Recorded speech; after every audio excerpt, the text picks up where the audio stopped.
Hi guys, my name is Bappy and you are welcome to my YouTube channel. So guys, so far we are learning about Agentic AI and we have covered so many concepts in Agentic AI. Even I have also showed you so many end-to-end implementation. We have created so many end-to-end Agentic AI project. So if I show you my playlist guys, this is the entire playlist I started and I have covered about all the topics almost, right? Whichever is available in the Agentic AI. Even I also implemented so many Agentic AI end-to-end projects. So if you are following me, I think you know that this is a very interesting and amazing playlist we have started and we have created so far.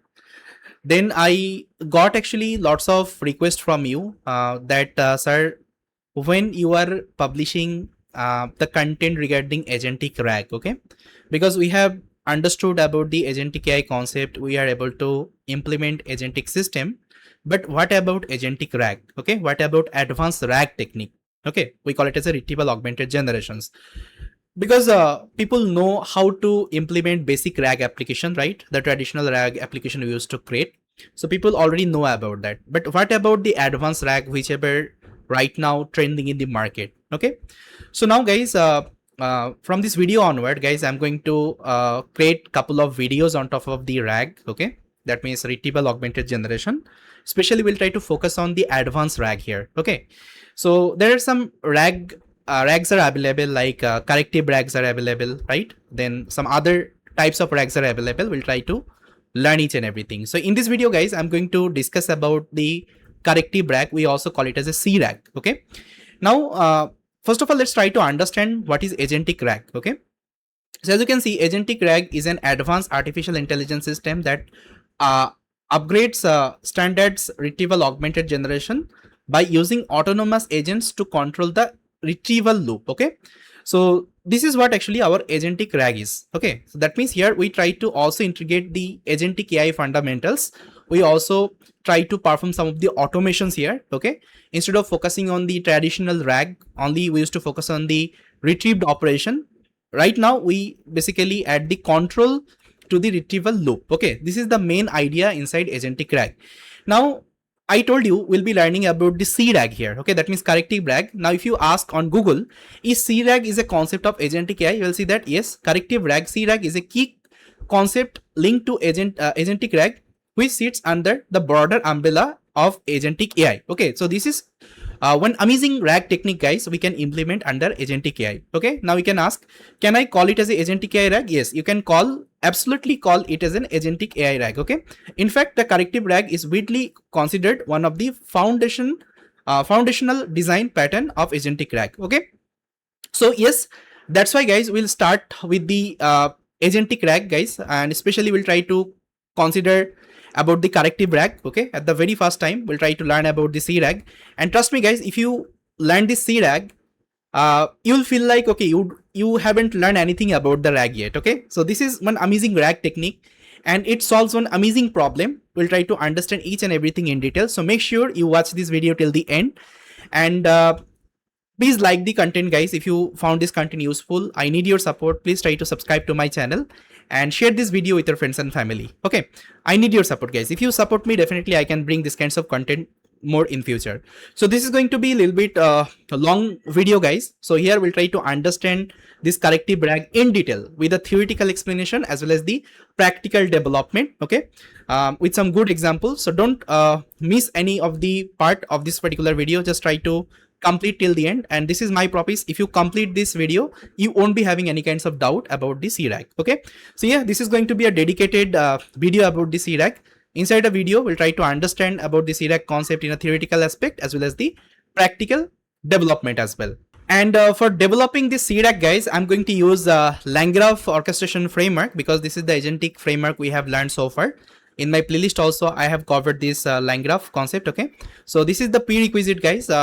You should familiar with all the Agentic AI concept, as well as you should also have a little bit of understanding on the RAG technique. Okay, if you don't have, don't worry, I'll also try to give you some idea about the RAG. Okay, so each and everything I'm going to cover, but at least this Agentic AI fundamental should be clear. LangGraph understanding should be clear, because all the development I'm going to do, I'm going to use LangGraph for this. So yes, guys, now let's try to start learning about the corrective RAG, which we also call it as a CRAG. So guys, before we understand about this corrective RAG, first of all, I want to walk you through the simple RAG concept. I'm expecting you are already familiar with this simple RAG concept, but again, I want to clarify some of the let's say concept, so that whenever you are understanding about this corrective RAG, it would be easy for you. And one thing I am also going to prove in this video, which is that if you are using this simple RAG concept, so what would be the problem? Okay, why we need corrective RAG?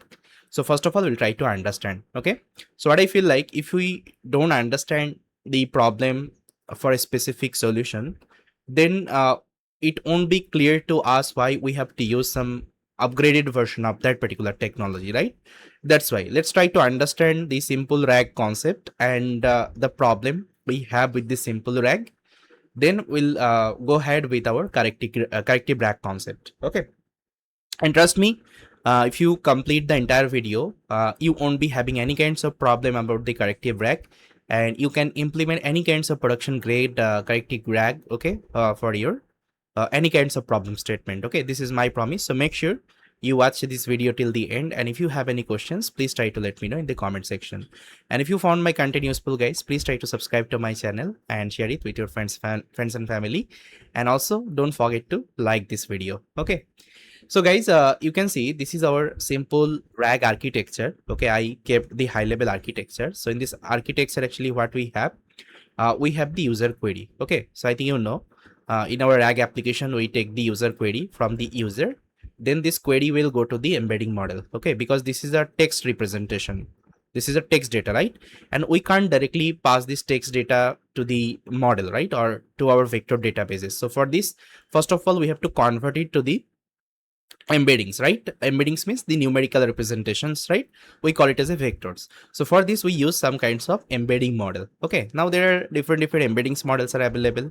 If you're using OpenAI provider, OpenAI also provides different embedding model. If you're using any other providers, they're also providing different embeddings model. If you are using open source Hugging Face library, so there also you are having different embedding model. Okay, you can use any embedding model. Okay, then what is happening, this query will go to the vector database. Okay, so vector database is nothing but it is the knowledge base. Okay, this is our knowledge base. This is the main knowledge base. Here, just let me write. Yeah, so this is our main knowledge base. Right? So here we basically stores all of the data. Let's say we have a private document.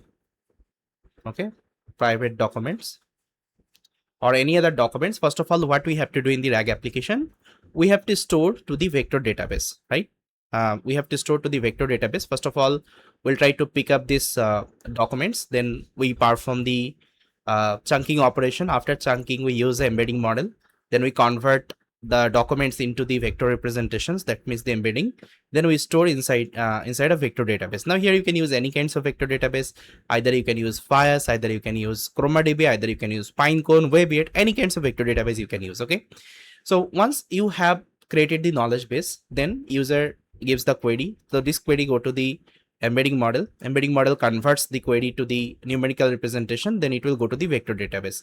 Now in vector database, guys, what happens? It performs something called similarity search. Okay, similarity search operation. Okay, similarity search. So let's say you are giving a questions. What is ML? Okay, what is machine learning? Let's say the private documents you are giving. This is also a machine learning book, ML book. Now you're asking what is machine learning. So what will happen? This question will go to the vector database and it will perform similarity search. And I think you know what is similarity search. Similarity search means it will give you some kinds of relevant document about the machine learning.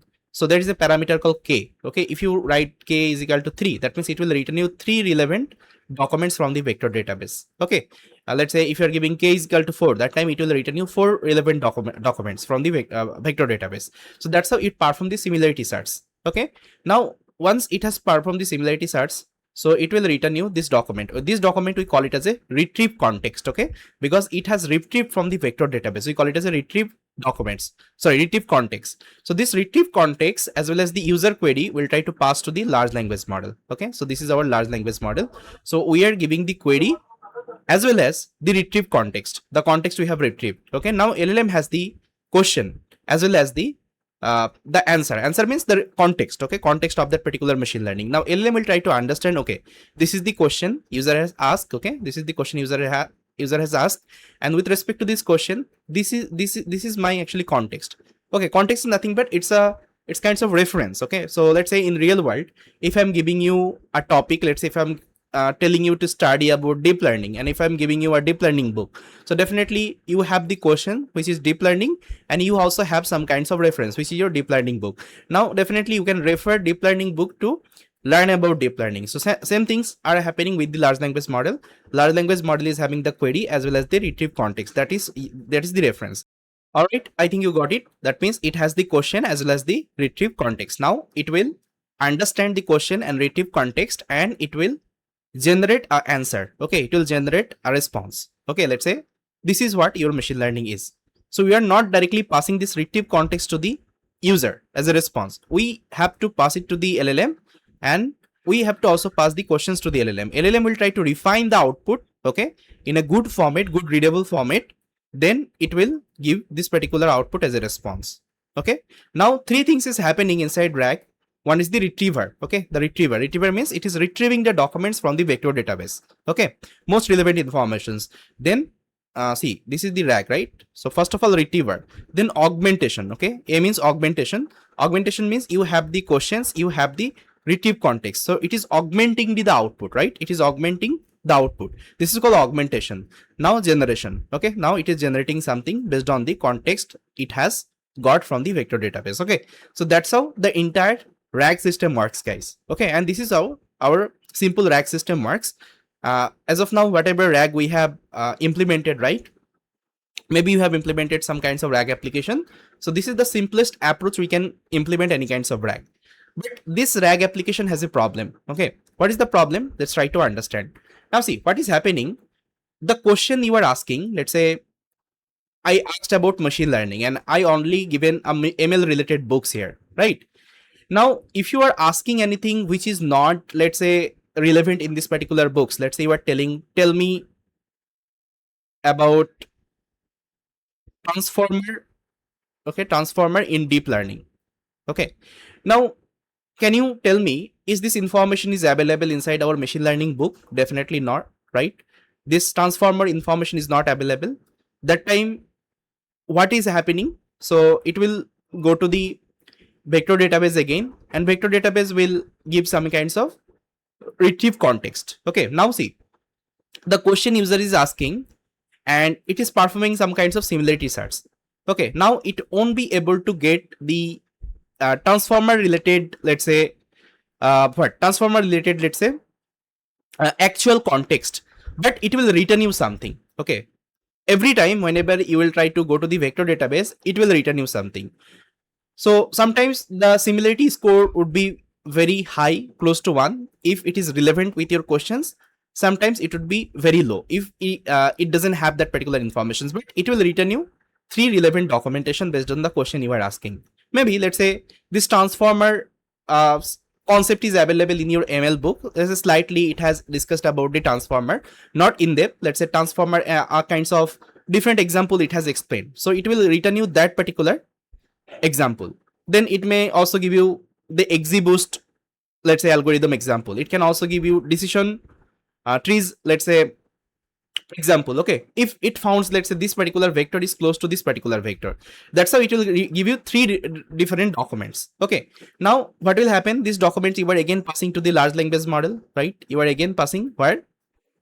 To the large language model, and large language model is also having the query. Now user is asking, tell me about the transformer inside deep learning, and you got some relevant documents from the vector database. Let's say slight information about transformer, slight information about XGBoost and random forest. Now your LLM will generate some kinds of response. Now let's say it has generated very basic, let's say, responses. Okay, this responses is not enough to explain about the transformer. Now you can see the response we are getting. This is not a qualityful response. Okay, this is not a qualityful response, and there is a possibility your RAG system may hallucinate it also because of the right documents. Let's say you are asking about transformer, sometimes it will tell you about the XGBoost. There is a possibility, it can happen, guys. This is called hallucination, right? So this is the problem with the simple RAG concept. That means only the queries you are asking to the RAG application, it will go to the vector database and it will perform some kinds of similarity search. Okay, and whatever similarity response I am getting, we are not verifying that whether this particular retrieve context is relevant for our question or not. Okay, so this particular retrieve document I'm getting, right, whether this is relevant for our for our question or not. So definitely the relevant document here we got, this is not relevant the question we have asked, right? I want to know let's say transformer about machine learning, sorry, deep learning, but it is giving you a little bit of transformer introductions and XGBoost and random forest. So this is definitely not relevant, right? So that time our RAG system can't detect this particular part. Okay, so it will give you some kinds of output, but we are not sure this output is, let's say, this output is actual correct output or not. This is the main problem. Okay, that's why your RAG application hallucinates most of the time. Okay, so to prevent this, guys, we use something called corrective RAG. Now I'm going to tell you about the corrective RAG, how corrective RAG works. Okay, what is the advantage to use the corrective RAG? Okay, each and everything I'm going to explain, but before that, this part I want to show you as a practical. Okay, so whatever things I have explained so far, I want to show you this part as a practical demo so that you can understand whether this is correct or not. Okay, so whenever we are creating the simple RAG concept, so the problem, let's say I'm talking about whether this is correct or not. Okay, we'll try to understand the practical example, then I will go to the corrective RAG explanation, guys. Okay, so yes, guys, I hope you get it about the simple RAG concept and the problem with the RAG concept. Again, let me just recap the problem. The main problem is that the context we are getting, retrieve context we are getting, we are not verifying this retrieve context, whether this retrieve context is it is relevant to our question or not, the question user is asking. Okay, instead of verifying that, we are passing to the LLM as well as the question, and LLM is generating some kinds of response. Now this response also we are not sure whether it is qualityful response or not, or this has the correct information or not. This is the main problem here. Okay, now let me show you the practical demo, guys. So guys, as you can see, I have already prepared one notebook for this basic RAG implementation. And for this RAG, guys, I'm going to use one documents. So let me show you the documents. So here I'm going to use this machine learning books. I think you are already familiar with this is a machine learning books, hands-on machine learning with scikit-learn and TensorFlow, right? So what happens actually, these books basically focused on the machine learning part, right? Especially the machine learning part, as well as the TensorFlow practical, let's say, part, right? But it doesn't cover the in-depth understanding about the transformer, then NLP or computer vision. These are the related tasks. So this would be a good example if I pick this book, okay? Because first of all, I want to show you with the machine learning question answer, right? And you will see that it will be able to answer most of your machine learning related question and answer. But whenever I'm going to ask about, let's say, deep learning or a little bit of NLP, that time this particular application will be a little bit hallucinated, right? The response we'll be getting from the application, this should not be qualityful. Okay, that's why I picked this particular example. Okay, so yes, this is the document, guys, I'm going to use. So I already kept these documents inside my documents folder, ML book, and all the code I'm going to share in the description section. From there you can take it out, right? And before you execute this notebook, guys, you need to collect some API key. Okay, so first of all, you have to collect one large language model API key. So here I'm going to use OpenAI provider. I'm going to use OpenAI large language model. But if you don't have OpenAI key, guys, simply you can replace with Grok API key. Okay, you just need to replace your model definition. So let's say here I'm using Chat OpenAI instead of using LangChain OpenAI. That time you can use LangChain Grok provider. Okay, this is very simple. Even you can copy this code to Chat GPT and you can ask like, okay, I don't want to use OpenAI. Please replace this code with respect to the Grok model. Okay, or any other provider you may like, right? So I already have the OpenAI API key. That's why I'm going to use OpenAI model. Okay. Now, as of now, Tably key is not required. Okay. And as of now, Tably is not required. I'm going to comment this Tably API key. Okay. If I need it going forward, I'm going to use it. Okay. So as of now, only you just need to collect the OpenAI API key. So once you have collected this OpenAI API key, then you have to install these requirements. Okay. I already shared this requirement.txt. So you just need to create a virtual environment and you install this requirement.txt. So I'm not going to install it, guys, because I already have installed. Okay. This is already ready for me. All the environment setup and everything. I am expecting you already know how to install the requirements and everything, right? Now, guys, this is our notebook. So here I have already created the entire basic RAG, let's say applications, okay, on my Jupyter notebook. And everything, guys, we'll try to implement with the help of LangGraph, okay? So here I'm going to create all of the RAG example with the help of LangGraph. So I've already covered this LangGraph in my playlist, guys. Please try to check, okay? In my Agentic AI playlist, I already covered this LangGraph. So if you don't know about LangGraph, just please try to check my playlist and you will be able to understand about the LangGraph, okay? And to work with the LangGraph, guys, I think you know we also need the LangChain, because with the help of LangChain, we basically load the model, any kinds of documents, vector database, okay? We perform the chunking operations, we create the prompt template, we convert any kinds of data to the documents, okay? All the utility related tasks, we need the LangChain, because LangChain is the dependency of the LangGraph. So that's why we are importing all of the necessary libraries. As you can see here, we are importing PyPDF loader because we have the PDF documents. And vector database wise, guys, I'm going to use Fias.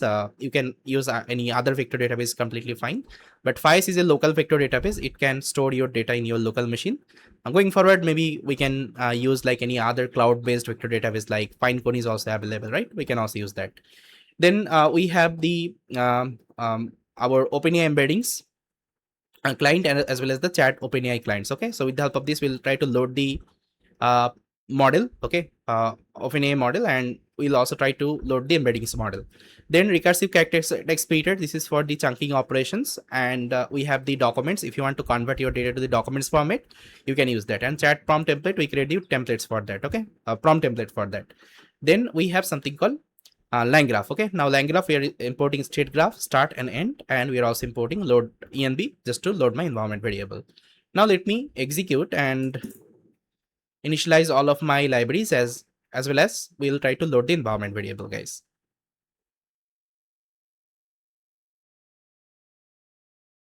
Okay, so I have successfully imported all the libraries. There is no error. Now I'm going to load my data.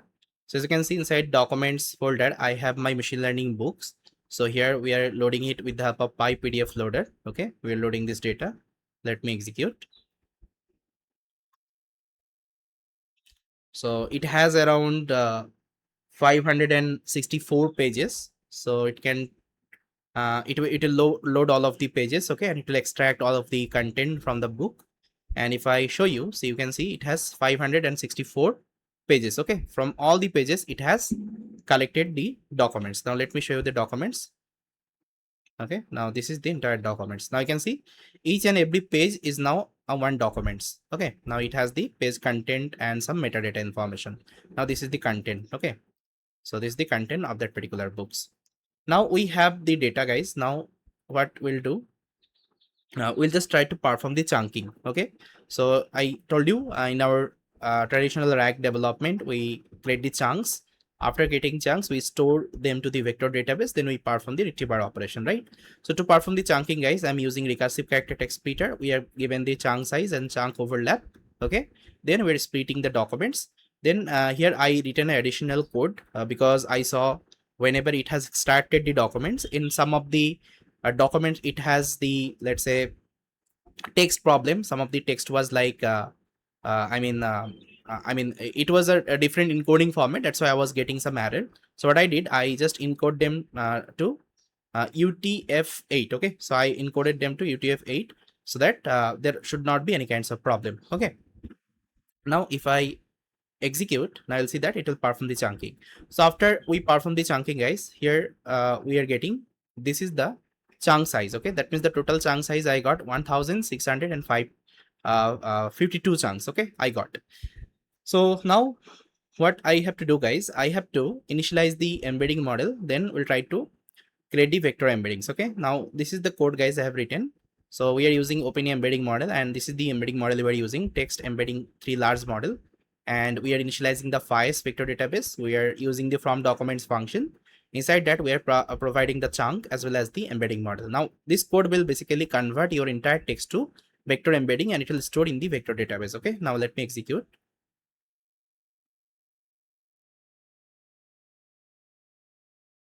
Yeah, so this process may take some time because we have around 1652 documents. Okay, it will take some time.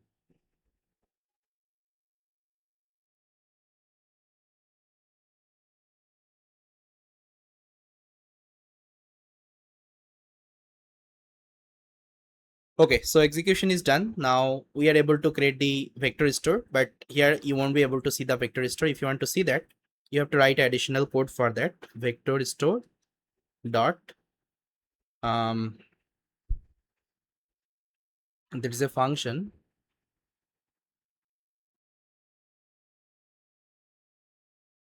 load local save local. Okay, if you call this function, and inside that, if you give the name, let's say here I can give vector store. Now in your local folder, you can see it has created the vector database for you, but this is storing in a local machine, right? And this is a binary format. Okay, you won't be able to see that. This is a pickle format, as you can see, right? But again, yeah, it's good. If you want to use any other vector database, completely fine. So I'm showing you the demo. That's why I'm using the lightweight vector database here. Okay. Now, guys, we have successfully saved our vector store. Now, we have to create the retriever object. Okay, that means this particular object, we call it as a retriever. Okay, that means we have to connect our actually LLM to vector database. Okay, this is called retriever operation. That means whenever you are asking something, right? You are asking something, so it will go to the, see this part actually, whenever you are asking something, it will go to the embedding model, then it will go to the vector database, it will perform the similarity search, then it will give you the retrieve context for you, and then this context would be uh, sent to the LLM as well as the questions. Okay, now this part actually we call it as a retriever. Okay, with the help of this retriever, we get the retrieve documents. Now, how to create the retriever? Vector store as retriever. Okay, you have to write vector store as retriever, and here you have to give the search type is equal to similarity, so it will perform the similarity search. And this is the k parameter, guys. I already told you about k parameter. Now let's say k parameter is equal to, I'm going to give 4. Okay, 4 means it will give return you 4 relevant documents that time. Okay, 4 relevant document. Okay, based on the question you are asking.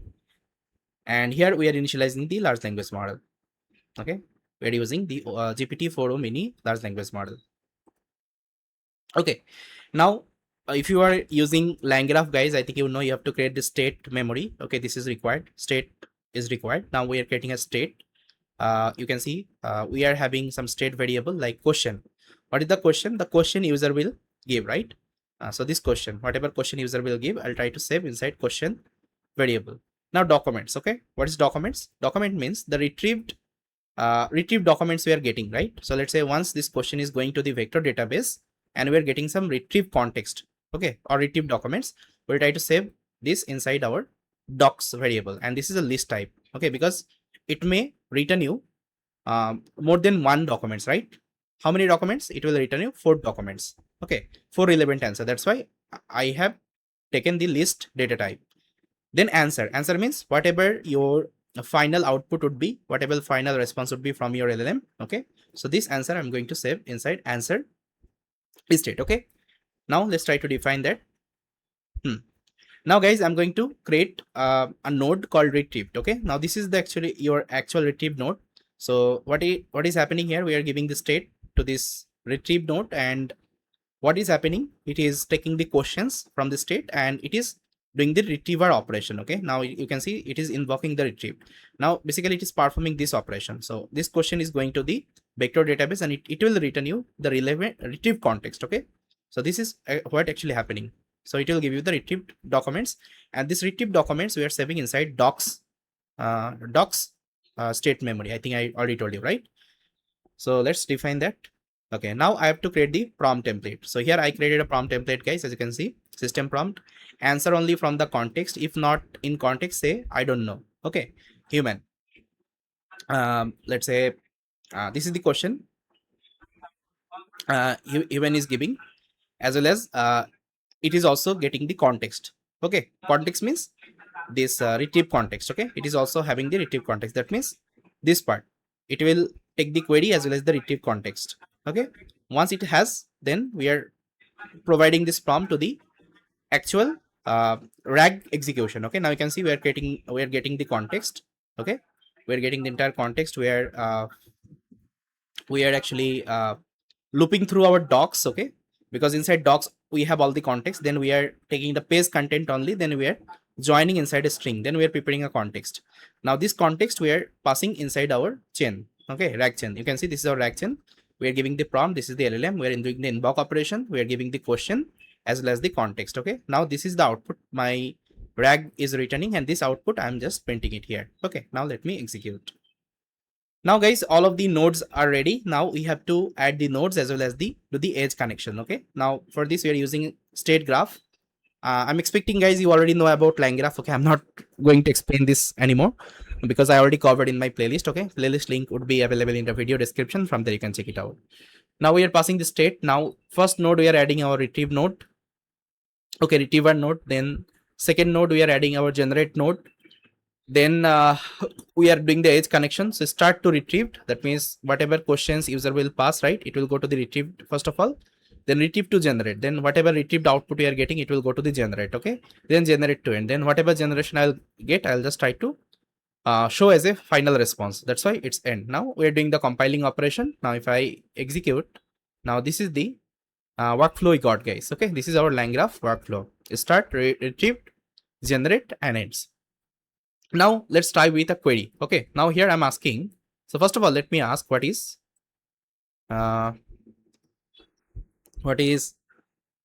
let's say bias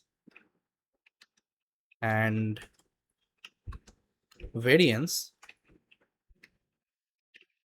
in machine learning. Now, can you tell me this information is available inside our machine learning books?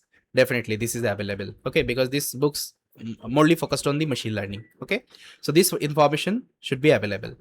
Now, if I invoke our RAG pipeline, so definitely it will be able to give you the answer. Now, if I execute,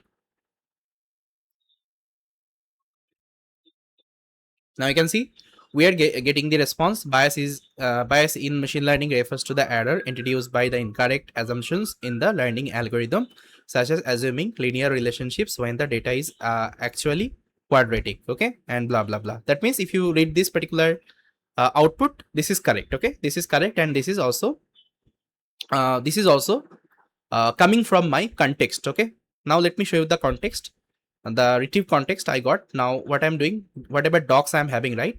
So this docs I'm just printing the page content. And how many retrieve context I got? I got 4 retrieve context because the k parameter was 4. So that's why I'm printing all of the 4 retrieve context. I want to see what are the documents I got from the books. Okay, now if I execute, now you'll see that this is one context. Okay, now I have separated with the help of the star. Now after star, this is another context. Now if you read it, so see, this is about actually bias and variance. Okay, it is coming from the book itself. Now let me open in a text editor. Now just see it carefully. Now this is another one. This is also related variance, bias. Okay, this is also good. This is also related classification, training algorithm. Almost I can say, yeah, this is also regarding bias variance. But if you see the last one, last one is it is regarding the dimensionality reduction, I think. Okay, mostly. Now see, this is irrelevant irrelevant context I got, right? So that's why I told you, if you're using your simple RAG approach, right? So every time if this question context is not available in the vector database, okay, also still it will return you some of the relevant retrieve context. This is the main problem here, and this relevant retrieve context we are getting, we are not verifying that the context we are getting whether this is enough for this query or not. Okay, this verification we are not doing. Okay, instead of that, we are passing to the LLM as well as the question, and LLM is generating some kinds of response and it is returning to us. This is the main problem here. You can see here, guys, the last response and the second last response is almost, I can see this is actually out of completely our context. Okay, we asked about bias and variance, but it is giving you regarding the dimensional reduction. Definitely, this is not a perfect context we are getting. But this one I can see, yeah, almost not almost, but yeah, little bit about, like, say, bias and variance it has already discussed, right? But these two information is fine for us. Okay, that means on top of this four relevant context, my entire final response is getting generated. Now just try to think about if this context is out of your content, let's say content, then definitely the answer you are getting, this is not correct, right? This is not efficient, this is not robust, right?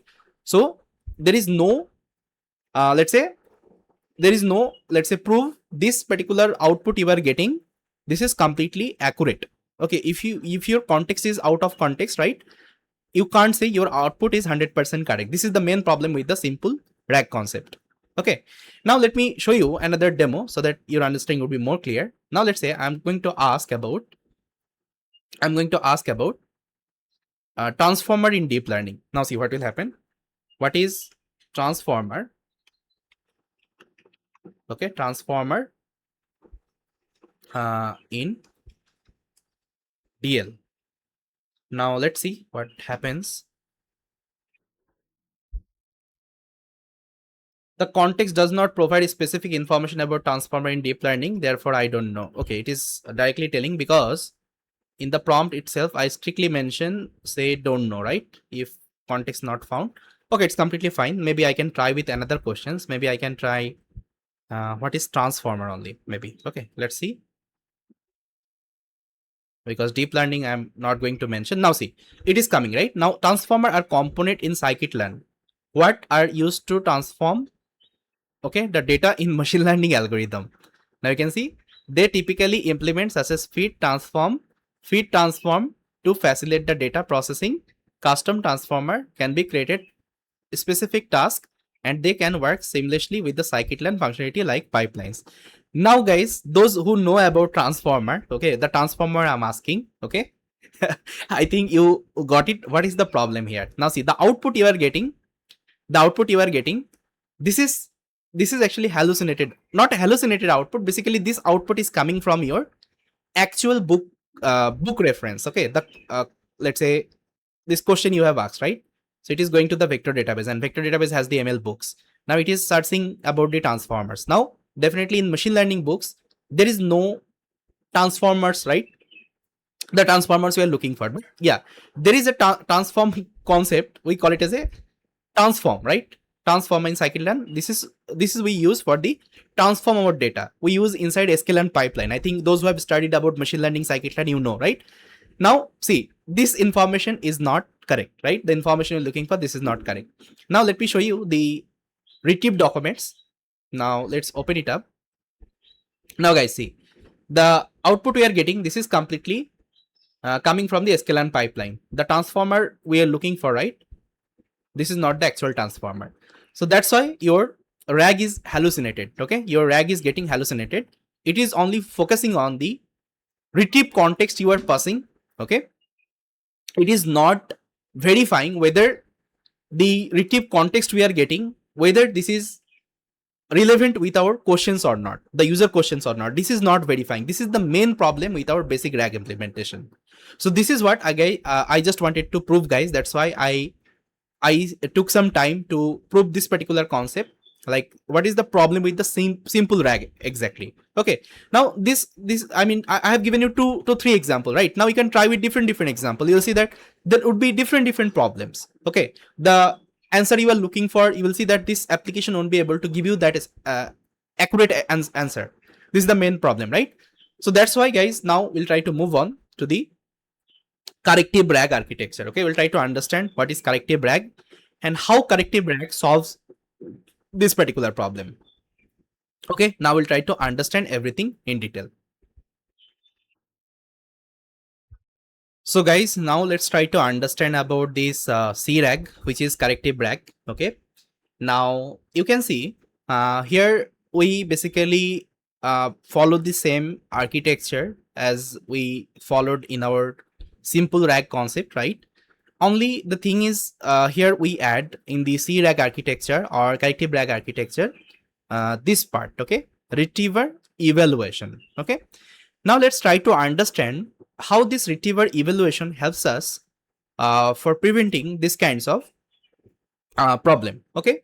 Now see here also, whatever question user is giving, we are passing it to the embedding model, then it is going to the vector database and it is doing the similarity search, then it is giving you some retrieve context, okay?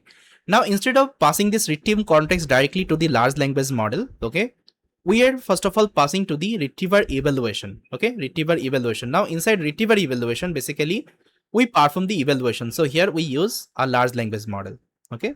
Here we use a large language model, okay? With the help of this large language model, we evaluate the retrieve context we are getting and the questions, okay?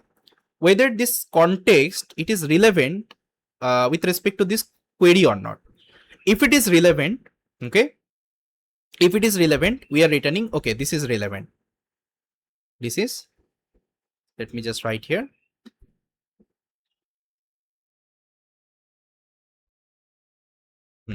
We let's say label it as it is correct. Okay, this is correct. If let's say it is not relevant, okay, if it is not relevant, we call it as it is incorrect. Okay, if it is, let's say, see there is a possibility there would be a neutral condition. Neutral condition means the retrieve context we are getting, let's say 50% it is relevant and 50% it is not relevant. Okay, that time we call it as a ambiguous. Okay, ambiguous. Okay, ambiguous condition. Okay, ambiguous condition means this is the neutral condition. If let's say 50% or 40% is relevant and other percent is not relevant, that time this is ambiguous condition. Okay, now what happens in this particular scenario? Let's say our CRAG returns, okay, our corrective RAG returns these three things, okay, with the help of this retriever evaluation. That means the correct, incorrect, and ambiguous. Okay, so if it is correct, then what we do? Okay, if let's say this information is completely correct. Okay, let's say if this information is completely correct, the information we are getting, the retrieve context we are getting, we perform the retriever evaluation, okay, and we found, okay, this is completely correct. Okay, this is completely correct. That time we perform, basically we perform the direct RAG execution. RAG execution means we'll directly give this retrieve context to the LLM as well as the query, then we'll try to get the response. Okay, but if it is incorrect, that time what will happen? We are not going to perform the RAG operation. Okay, instead of that, we'll try to perform external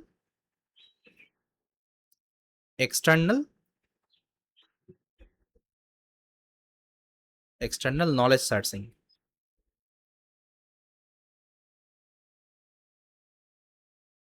Knowledge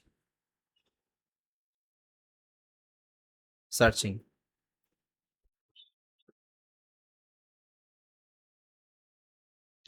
Okay, so we perform something called web search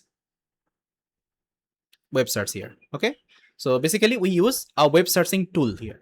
Okay, I think you know in agent also we use some kinds of tool, and in between all the tools there is a most popular tool used called web searching tool. Okay, now what will happen if let's say this information the question user is asking and it search in the vector database and it retrieve the context, then retriever evaluation found this is completely irrelevant, this is completely incorrect. That time definitely I am not supposed to pass this retrieve context to the LLM because this is completely out of context, right? This is completely garbage data we are extracting from the vector database. So that time what will happen, my CRAG will try to use a web search tool and it will search over the internet, then it will find the best answer for the user query user is asking, then it will pass to the LLM will try to take that let's say search result as well as the query, then it will give you the final response. Okay, I hope you get it. Now let's say in some case if this particular retrieve evaluation scenario is ambiguous. Okay, that time what will happen? Let's say 50% data it is relevant and 50% data it is not relevant. That time it will perform actually two things. Okay, let's say if it is ambiguous, that time let's say 50% data this is relevant, so for this it will perform the RAG operation. That means this 50% data it will pass to the LLM. This 50% data it will pass to the LLM. Okay, pass to the LLM. That means the retrieve context it will pass to the LLM and LLM will try to generate the response. Okay, then another 50% it will perform the web search operation. Okay, let's say the data is the context it found it irrelevant. Okay, so for those data it will perform the web search operation, and whatever result it will get, again it will pass to the LLM. That means LLM has the your context output, okay, as well as the web search output. Both data it will have right now. Then it will basically refine all of the output, okay, all of the data as well as the query. Then it will give you the final response for that. Okay, so that's how guys our entire CRAG system will work. Okay, the entire corrective RAG system will work, and this is why actually we are solving this kinds of scenario, guys. Okay, we are not directly relying on the retrieve context, we are verifying that here. Okay, we are doing the retriever evaluation, and by doing this retriever evaluation we are getting three kinds of scenario, whether this particular retrieve context is correct. If completely correct, let's perform the RAG operation. Okay, if it is incorrect, okay, instead of RAG we'll try to perform into external knowledge search operation. Okay, that means web searching tool. And if it is ambiguous, okay, that time whatever data actually relevant I'll perform the RAG. Okay, whatever data is irrelevant I'll perform the web search operation. So this is how guys we work with the CRAG concept. Okay, so that means what is the recap here? That means in our normal RAG, okay, simple RAG, basically it trusts on the retrieve context. Okay, that's why it pass directly to the large language model as well as the query, then it generates the response. But if I'm talking about our corrective RAG or CRAG, it doesn't trust on the retrieve context. Okay, so basically it verifies first of all.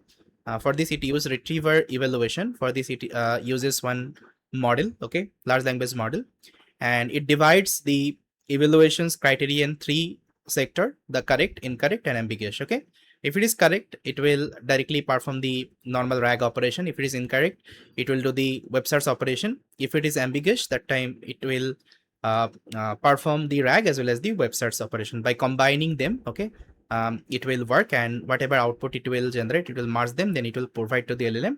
LLM will try to give you the final response. Okay, so that's how guys our entire CRAG works. Okay, now here I already let's say got one research paper about the corrective retrieval-augmented generation. Basically this is your CRAG. So this is the CRAG research paper. Okay, you can see these are the scientists actually published this research paper. And if you have time guys, I will suggest you to go through this research paper so that you will have some amazing understanding on top of the CRAG. Okay, and whatever things I have covered in my explanation, most of the things we'll try to see this research paper also covers. Now let me show you the architecture they proposed. See the same architecture I showed you, right? I showed you the high level architecture, but there is the low level architecture you can see about the corrective RAG. So here is the actual architecture guys. So see whatever retrieval documents you are getting, let's say this is your question: who was the screenwriter for death of a Batman? Let's say this is your question. You are passing to the retriever, and retriever is giving you some retrieve documents. Let's say it has written you two documents, D1 and D2. So what you are doing, instead of directly trusting on D1 and D2, you are using retriever evaluator. Okay, and here you are using some kinds of model. Okay, now in the research paper they told they're using T5 model. Okay, they're using T5 large language model. You can search over the Google T5 LLM. Okay, so I think this model is already available over Hugging Face. Okay, this is the model guys, T5. So T5, I think this model published by Google. Okay, I think they're using this model so for this particular operation. But see, they're suggesting you are not supposed to use T5. You can even either use any other model. If you're implementing this particular RAG customly, right, you can use any other model. This is not necessary to use T5. They're using T5 because this is a little bit lightweight, and they tested with this model, and most of the let's say evaluation criteria it was able to solve. That's why they are using T5 here. But you can use any other LLM also. In our example also, I'm going to use like OpenAI model just for verification, because T5 we have to download it in our locally, then we have to use it. And for this, there are lots of setup as required. We are not supposed to do that. Okay, instead of that, we'll be using LM provider and directly we'll be using one OpenAI model for this retriever evaluation. Now guys, you can see this retriever evaluation, basically it is asking if retrieved documents are correct to X or not. Okay, if it is correct, you can see it is doing the RAG operation, simple RAG operation, whatever RAG we have learned. But one additional things it performs called knowledge refinement. Okay, so this part I'm going to teach you what is knowledge refinement. Don't worry. Knowledge refinement means, let's say whatever retrieved document it is getting, right? So in the retrieved documents, there is a possibility you will get some irrelevant information as well. So instead of passing those irrelevant informations, okay, you can refine that, let's say retrieved context. Okay, this is called knowledge refinement, because see, the RAG application completely depends upon your retrieved documents. Okay, so if your retrieved documents is it is having some kinds of garbage data, so it can affect the quality of the output. That's why we have to perform the knowledge refinement. This part I'm going to show you how to perform the knowledge refinement. Okay, there is amazing technique they're using for this particular operation as well. Now if it is, let's say, not correct, okay, if it is incorrect, that time they're directly doing the knowledge searching operation. You can see they're doing the internet search.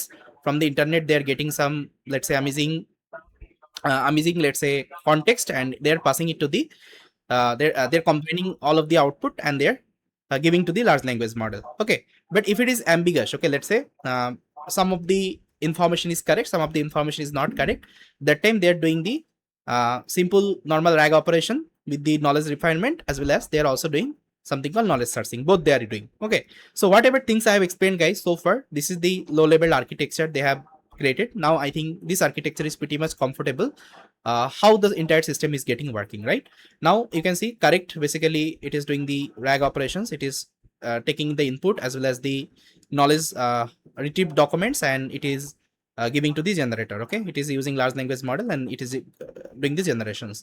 Now for ambiguous, it is using your input data, that means the questions, as well as the knowledge base, as well as the external knowledge base. Okay, all combining, they're doing the generations. Then for incorrect, it is using the input data and it is only referring the external knowledge sources. Okay, then again doing the generation operation. Okay, that's how, guys, the entire system is working.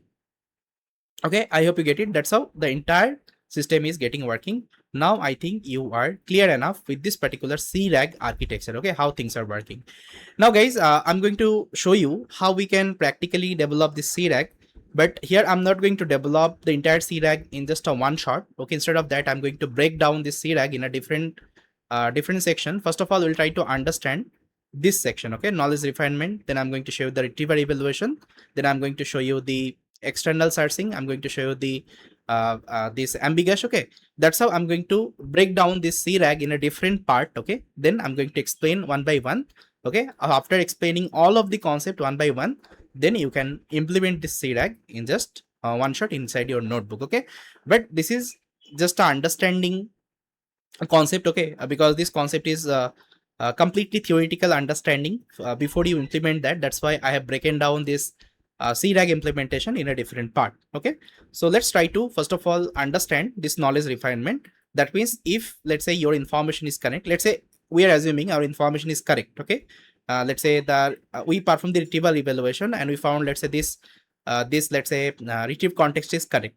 Now how to perform this knowledge refinement and what is knowledge refinement, we'll try to understand. Okay, after that I'll show you how to perform the retriever evaluator. That means how it will find whether this is correct, ambiguous or incorrect. Okay, so here we'll be also using a large language model. In the knowledge refinement also we'll be using a large language model. You can see in the knowledge refinement they're also using some kinds of large language model. We'll try to break down this architecture. We'll try to understand this part. So guys, eventually I'm going to show you the entire implementation of this CRAG. We'll try to implement this architecture. Okay, I'll try to implement the entire architecture. But at the very first time, I don't want to implement the entire architecture. If I implement, I think there should be some kinds of confusion, right? That's why I'll try to break down this development in a multiple, let's say, part. And we'll try to understand each of the part, okay, separately, and slowly we'll try to add the complexity and we'll try to implement the entire architecture. Okay, this is the goal. So guys, now let's try to understand about this knowledge refinement at the very first time. Because I told you in this architecture, first of all, we'll try to understand about this knowledge refinement. Then slowly we'll try to add the complexity, like we'll try to understand retrieval evaluation and or other part as well. Okay. So what I've done, guys, I already took this architecture on my blackboard, you can see. So here we'll try to understand this knowledge refinement first of all. That means this part. Okay, let me show you. We'll try to understand this part first of all. Okay, this part we'll try to understand. Now inside knowledge refinement, guys, three things actually we perform, called decompose, filter, and recompose. Okay, I'll tell you about this decompose, filter, and recompose. But first of all, let's try to understand why this knowledge refinement is required. Okay, now see what is happening.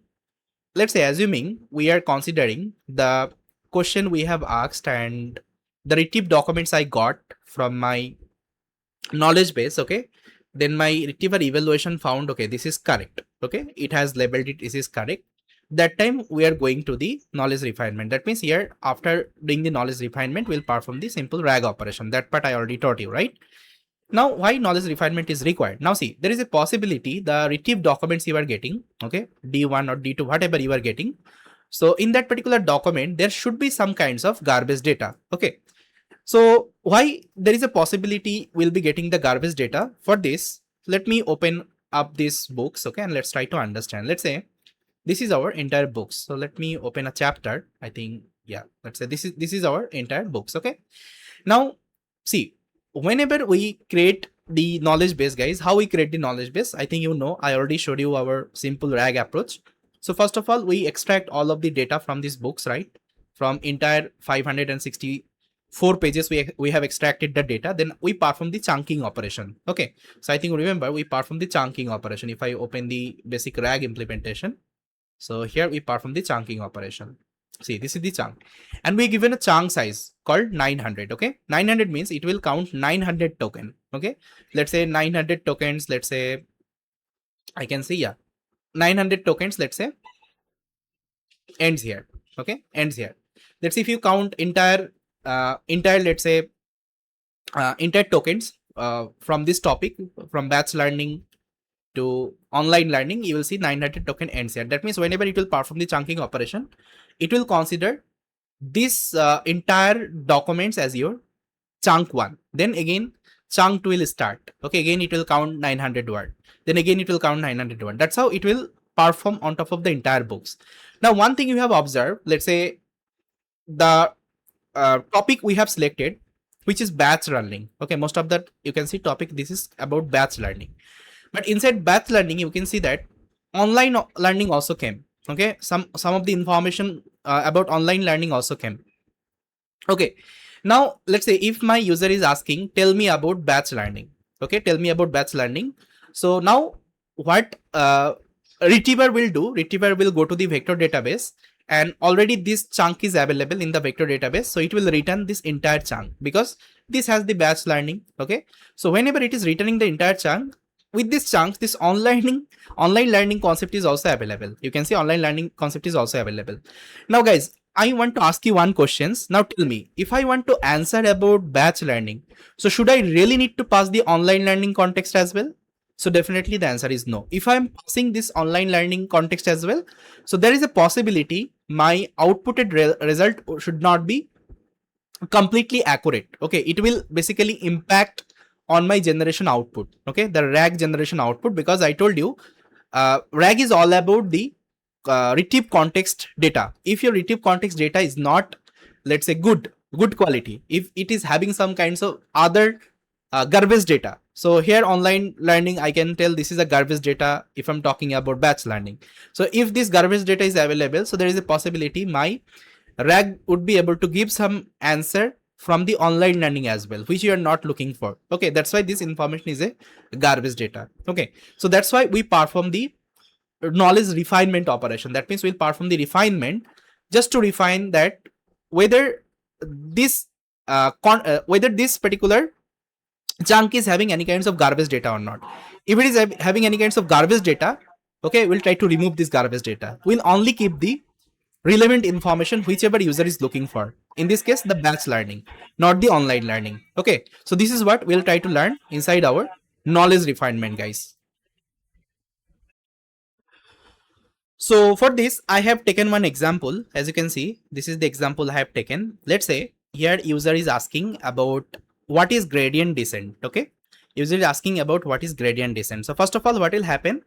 These questions will go to the knowledge base, and knowledge base will return some of the retrieve context. Let's say this is the retrieve context I got. Now if you read this retrieve context, now you can see gradient descent is an optimization algorithm used to minimize a loss function. It iteratively updates parameters in the directions of negative gradient.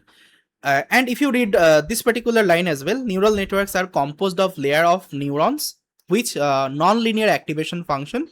Convolutional neural networks are particularly effective for image processing tasks.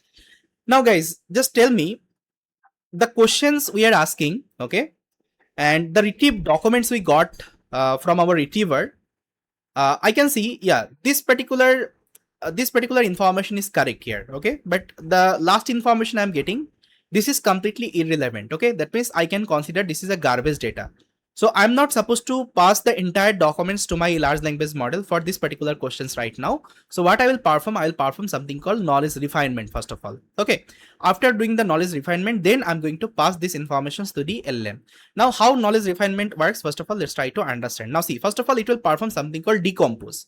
Now what decompose basically does, it basically perform the strip operation. Okay, so let's say this is our entire documents. Okay, this is our entire retrieve documents we got. So we perform the strip operation. Strip operation means we'll basically create another sub chunk. Okay, sub chunks mean it will create the chunk sentence wise. Let's say each of the sentence will become one of your chunk. Okay, this is called stripping. Now if you strip this particular entire documents, you will get this four basically sentence.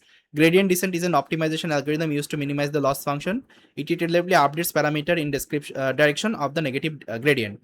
Now neural networks are composed of layers. Okay, then convolutional neural networks. That means we got total four split here. Okay, four chunk here.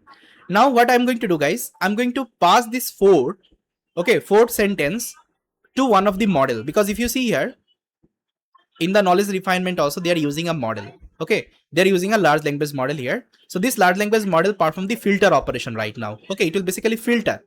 So how it will filter? So we'll pass all of these four strip documents to the LLM, as well as the user query, whichever is X, right? Whichever is X, we'll try to pass to the LLM. We'll also give these are the strip documents one by one. First of all, let's say I will pass this document.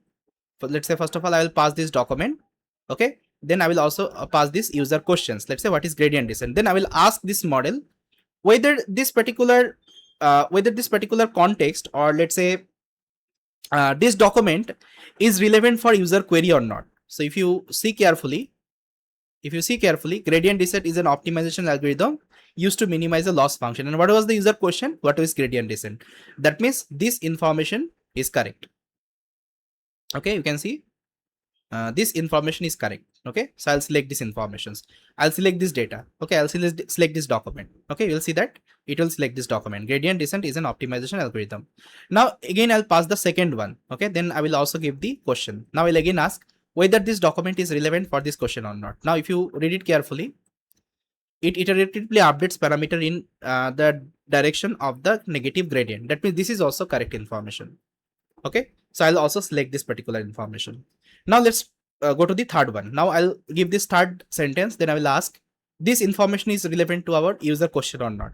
And if it will read, it will understand neural networks are composed of layer of neurons. Okay, with non-linear activation function. So definitely this is not relevant. Okay, with this particular question, that time it will not select. Okay, it will reject that. Then again the last one, convolutional neural networks are particularly effective for image processing or not. Again this is irrelevant, it will also reject that. Okay, so that's how it will perform the filter operation. Okay, that's how it will perform the filter operation. Now it has only selected those, let's say, document whichever is relevant with respect to the user questions. Now it will perform After filter, it will perform recompose. Recompose means it will merge the content again. That means this sentence, okay, and this sentence it will merge again. Then it will create the entire refined documents again. So you can see gradient descent optimization algorithm used to minimize the loss function. It iteratively updates parameter in the direction of negative gradient. Okay. Now this particular information it will pass where to the our RAG approach. That means the simple RAG approach, whatever we have learned, it will directly pass to the LLM as well as the question. Now LLM will try to generate the output about the gradient descent. Okay. So that's how, guys, the entire knowledge refinement is happening. Now I think you are pretty much clear, guys. I have taken a good example. I made you understand the each and everything. So, okay, I have broken down this particular architecture. Now I think this part is clear. What is knowledge refinement exactly and why this is required? Okay, how basically this is improving my generation quality. Again, guys, I'm telling you, if you're working with RAG system, the generation quality is super important. That's how you have to avoid these kinds of garbage data. Okay, so yeah, that's why, guys, if your retriever evaluator is telling, yeah, this document is correct, this retrieve document is correct, but again, you don't need to trust on that. You have to do the refinement operation. Basically, you have to check whether it has any kinds of garbage documents or not. If it is having the garbage documents, just try to filter them out. Okay, this is what our knowledge refinement is. Now this part, guys, I'm going to show you in a practical demo. So I have already prepared our source code that I'm going to show you how to perform the knowledge refinement operations. Okay, now let me open up my code. So here is the code, guys. So here I already created another notebook called retrieval refinement. Okay, this is our knowledge refinement, you can call. Now this is the same code, guys. I just updated my basic RAG. I just upgraded with the knowledge refinement. Okay, because I will take this simple RAG, I mean implementation only. Then I'm going to continuously upgrade this notebook. Okay, with new concept we'll be learning in the CRAG, so that your understanding would be more clear. So first of all, let's import all of the necessary libraries. I'm expecting, guys, you already are familiar with. Okay, so I'm not going to explain each and every line separately because I'm expecting you are familiar with this concept. Okay, now let me show you the next line. Now in the next line, guys, I'm going to load my documents. Okay, now let me delete this vector store. This is not required. So I'm going to load my data, my machine learning book. Okay, then we'll perform the chunking operation. All the same code, guys, by previous notebook. Then we're taking the embedding model and creating the retriever. Okay, storing to the vector database and creating the retriever. Same code, guys, no change.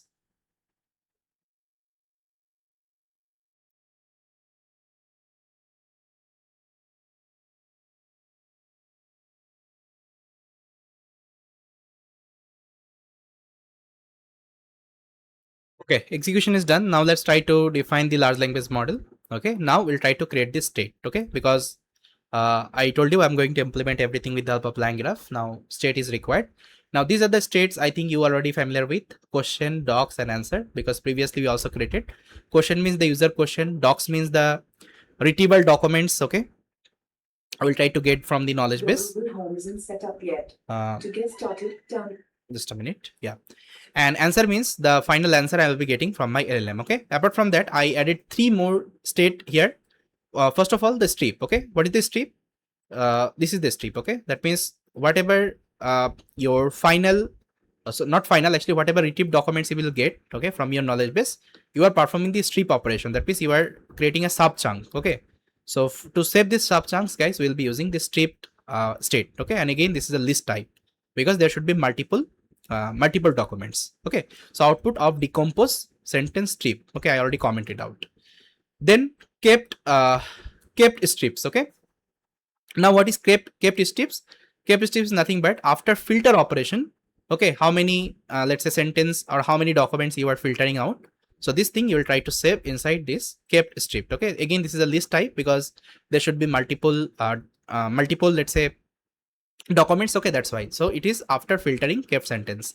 Now we have refinement, refined context. So what is refined context? Refined context is nothing but, so once you are merging this two let's say filtered content, then you are preparing one final refinement output. So this thing you will try to save inside refined context. Again, this is a string type. Okay, now guys, I think you are pretty much clear. So how I've created the entire state. Now let me define that. Now again, I'll create the same retrieve function. Okay, this will perform the retrieve operation. And guys, this is how we are doing the sentence level decomposer. Okay, that is this particular decomposition we are creating with this function. This decomposition, that means it will have the entire retrieve context and it will perform the strip operation. So this function we are using for this decompose to sentence. Okay, this will return you sentence wise decomposition, sentence wise actually output. Now let me show you the separate execution of this function. I have already added one line. As you can see, this is the same function I have taken. So let me execute, and here you can see in this function I am giving an entire like documents. Okay, let's say this is my entire retrieve let's say sentence. Okay, let me show you entire let's say retrieved documents. This is like very big.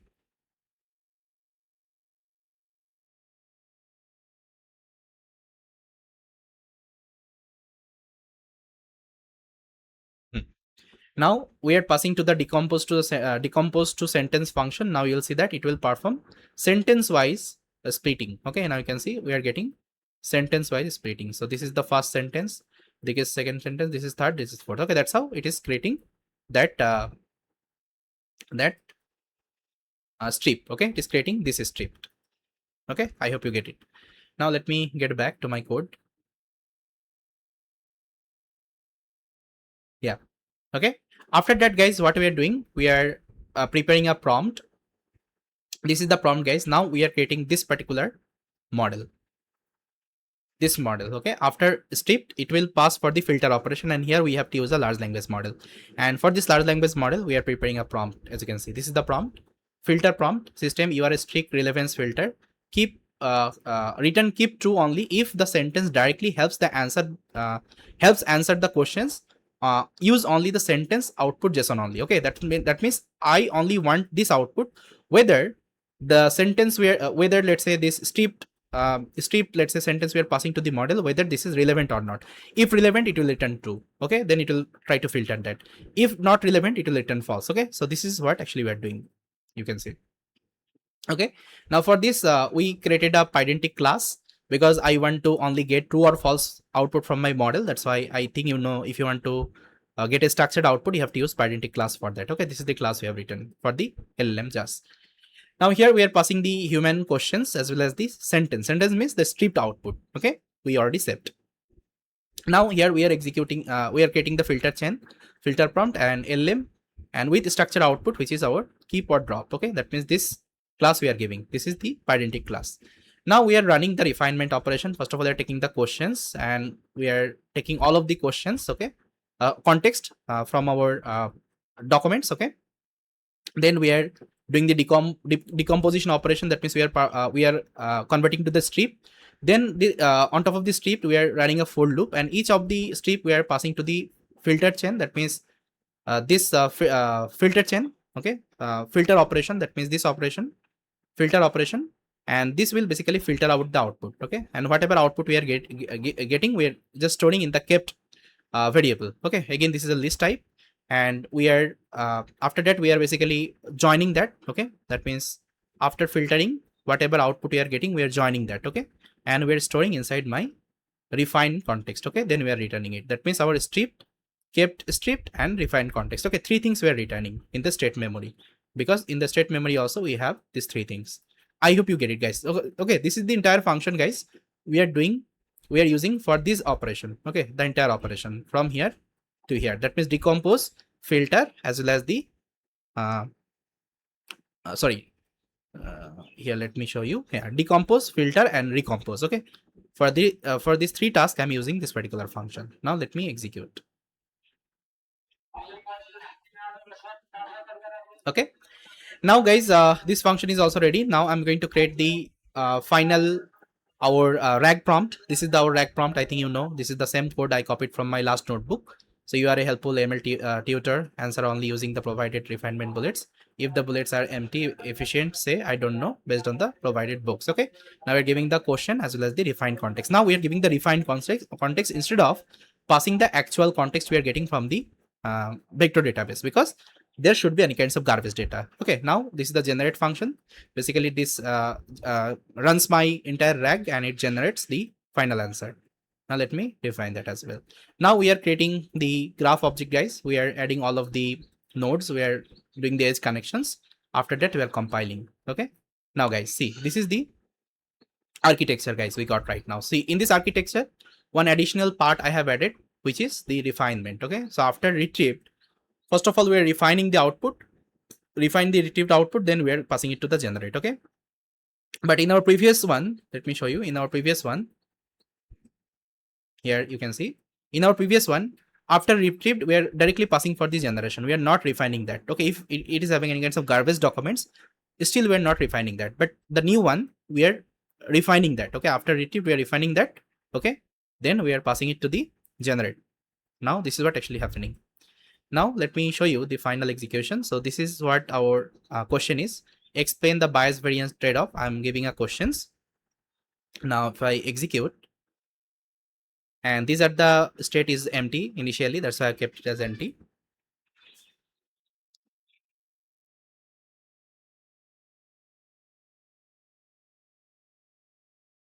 Okay, so here I got the output, guys. So this is telling you about the bias variance trade-off.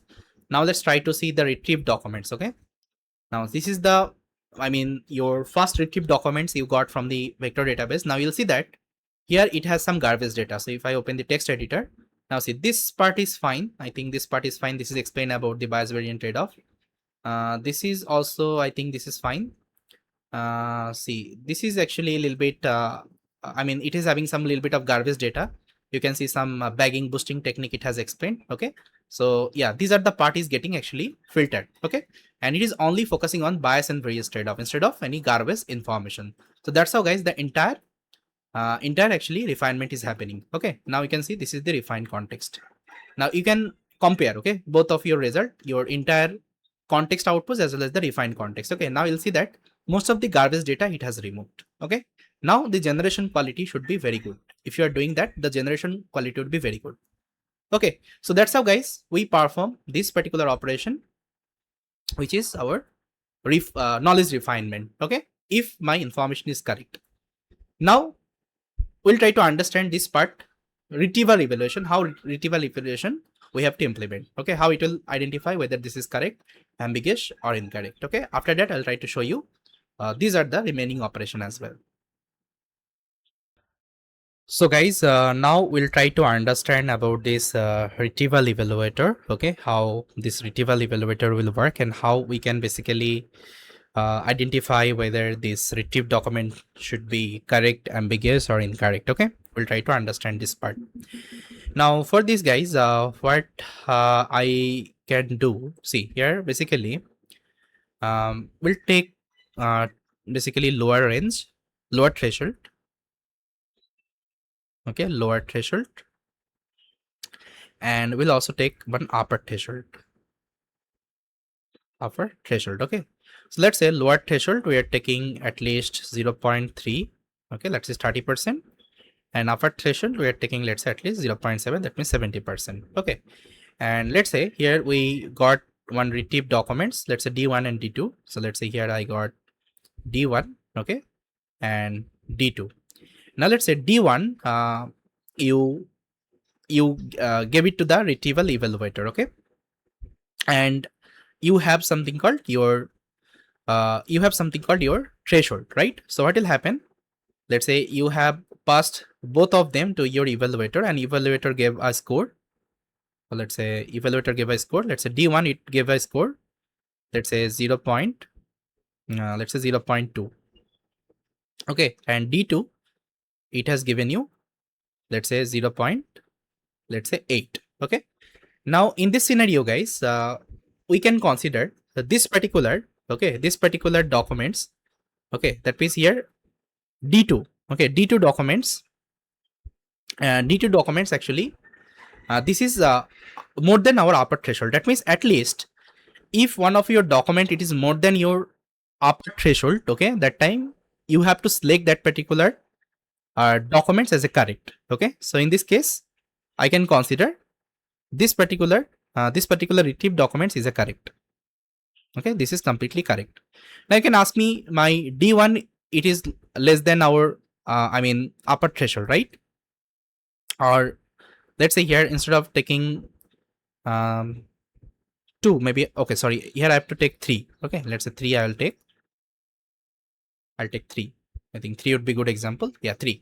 Now you can ask me D1, it is like giving you low score here. But yeah, see, if it is giving low score, that is completely fine. But just try to think about, if I want to generate one output based on the context I'm getting from my vector database, to generate one output, one context is more than enough. If this context is having a higher score, okay, if this context is like more relevant to our question, I can say this context is enough to generate our final response. So we are not supposed to worry about the other documents, because there is a k parameter, I think you know, right?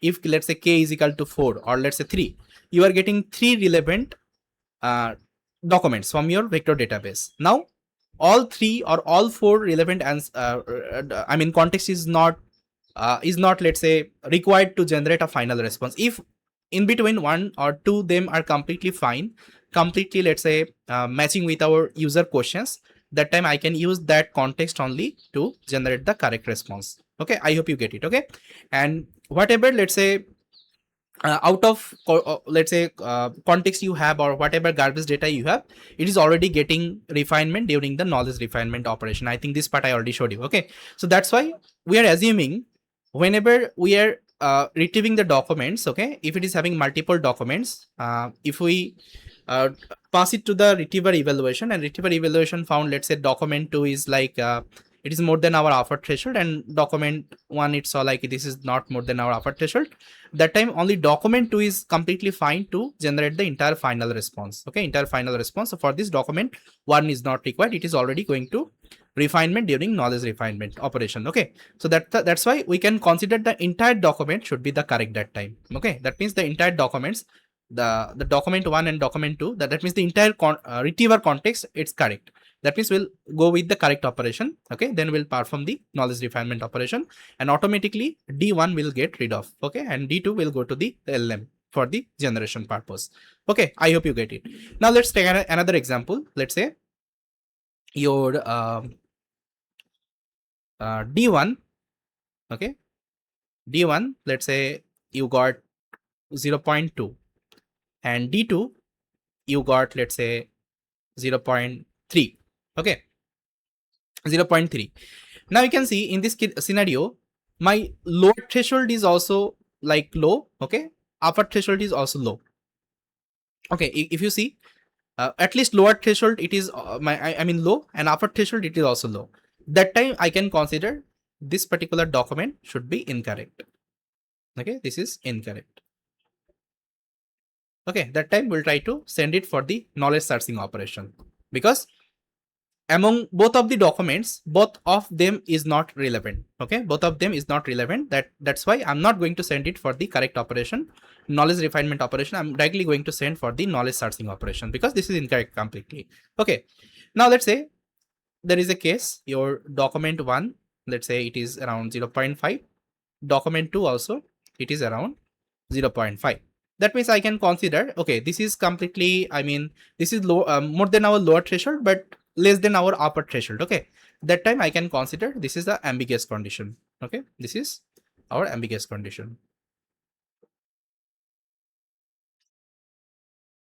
Ambiguous condition. Okay, so in this case guys, what we'll try to apply, we'll try to apply the knowledge searching as well as the knowledge refinement, that means the RAG operations. Okay, so yes guys, that's how we can perform this retriever evaluation. Okay, and we can work with the threshold mapping. So if you are doing threshold mapping, that time it would be easy for you to get the correct let's say retrieval data. Okay, now one thing I want to explain, which is that let's say you have a condition, let's say you retrieve, let's say your k parameter is equal to 3. Okay, that means it will give you 3 documents, D1, D2 and D3. Okay, let's say D1 you got 0.8, D2 you got 0.4, that means 40% relevant, and D3 you got let's say 20% relevant. Okay, let's say this is the relevant score you got from your retriever evaluator. Okay, now can you tell me in which scenario you will try to assign this particular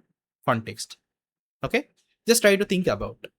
So definitely you will try to answer, okay, I'll try to make it as correct. Okay, why correct? Because if you'll see that my D1, it is more than enough. Okay, my D1 is more than enough because D1 is, it is more than my upper threshold. D1 is more than my upper threshold. Okay, so to generate the final answer, I don't need D2 or D3. Okay, only D1 is completely fine because with the help of D1, I can generate my final result. Okay, final result, it is fine. So D2 and D3 will automatically get rid of during knowledge refinement operation. Okay, I hope you get it, guys. But let's say there is a scenario, these all the scores are low. Okay, that time you can assign as a incorrect and you can perform the knowledge searching. But if it is, let's say 50-50, that time you can consider as ambiguous and you can let's say run knowledge searching as well as the RAG operations. Okay, now guys, I think you got it. So don't think like if one of your documents is low score, having low score, you are not supposed to make it as correct. Okay, you have to make it as correct. If one of the document it is more than your upper threshold, you'll try to consider the entire retrieve document should be the correct. Okay, and automatically whatever document it is irrelevant, it will directly get rid of during refinement. Okay, now let's say there is a condition. Let's say this score is a little bit high. Let's say this is 0.5. That time, yeah, you can select this document. Okay, because this is more than your at least more than your upper let's say documents. Okay, sorry, lower documents. That time you can select this one. Okay, you can select this one. That means D1 and D2 you can select, and D3 you can get rid of during the refinement operations. Okay, this is completely depends upon the score. This is completely happening during the knowledge refinement operations. Okay, I hope you get it, guys. So guys, before I show you the implementation with the LangGraph, first of all, I want to tell you one thing. See here, what I'm going to do, I'm going to only focus on the correct scenario. Let's say if my retrieval evaluator got my let's say document, this is correct, that time I will perform the knowledge refinement. Okay, then I will perform the generation, and this knowledge refinement I already covered how to perform, okay, in my last notebook. But if it is ambiguous and incorrect, that time I'm not going to do anything. I'm only going to just return it. Oh, this is ambiguous, this is incorrect. Okay, so we're not going to perform any kinds of generation. So this generation I'm going to show you after this implementation, because I told you we'll try to implement this CRAG step by step. Okay, not in just one shot, that's why. So let's try to implement. So I'm going to open up my notebook, guys. I already created a notebook called Retriever Evaluator. So there I already written all of the source code, and this is again the updated version of our last notebook. Okay, so let's try to import all the necessary libraries. I'll import all the necessary libraries. Okay, now after that I'll just try to load my machine learning book from my documents.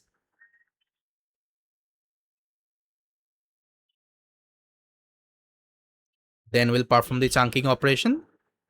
Then we'll generate the vector embeddings and store it to the vector database. Then we'll create the retriever object.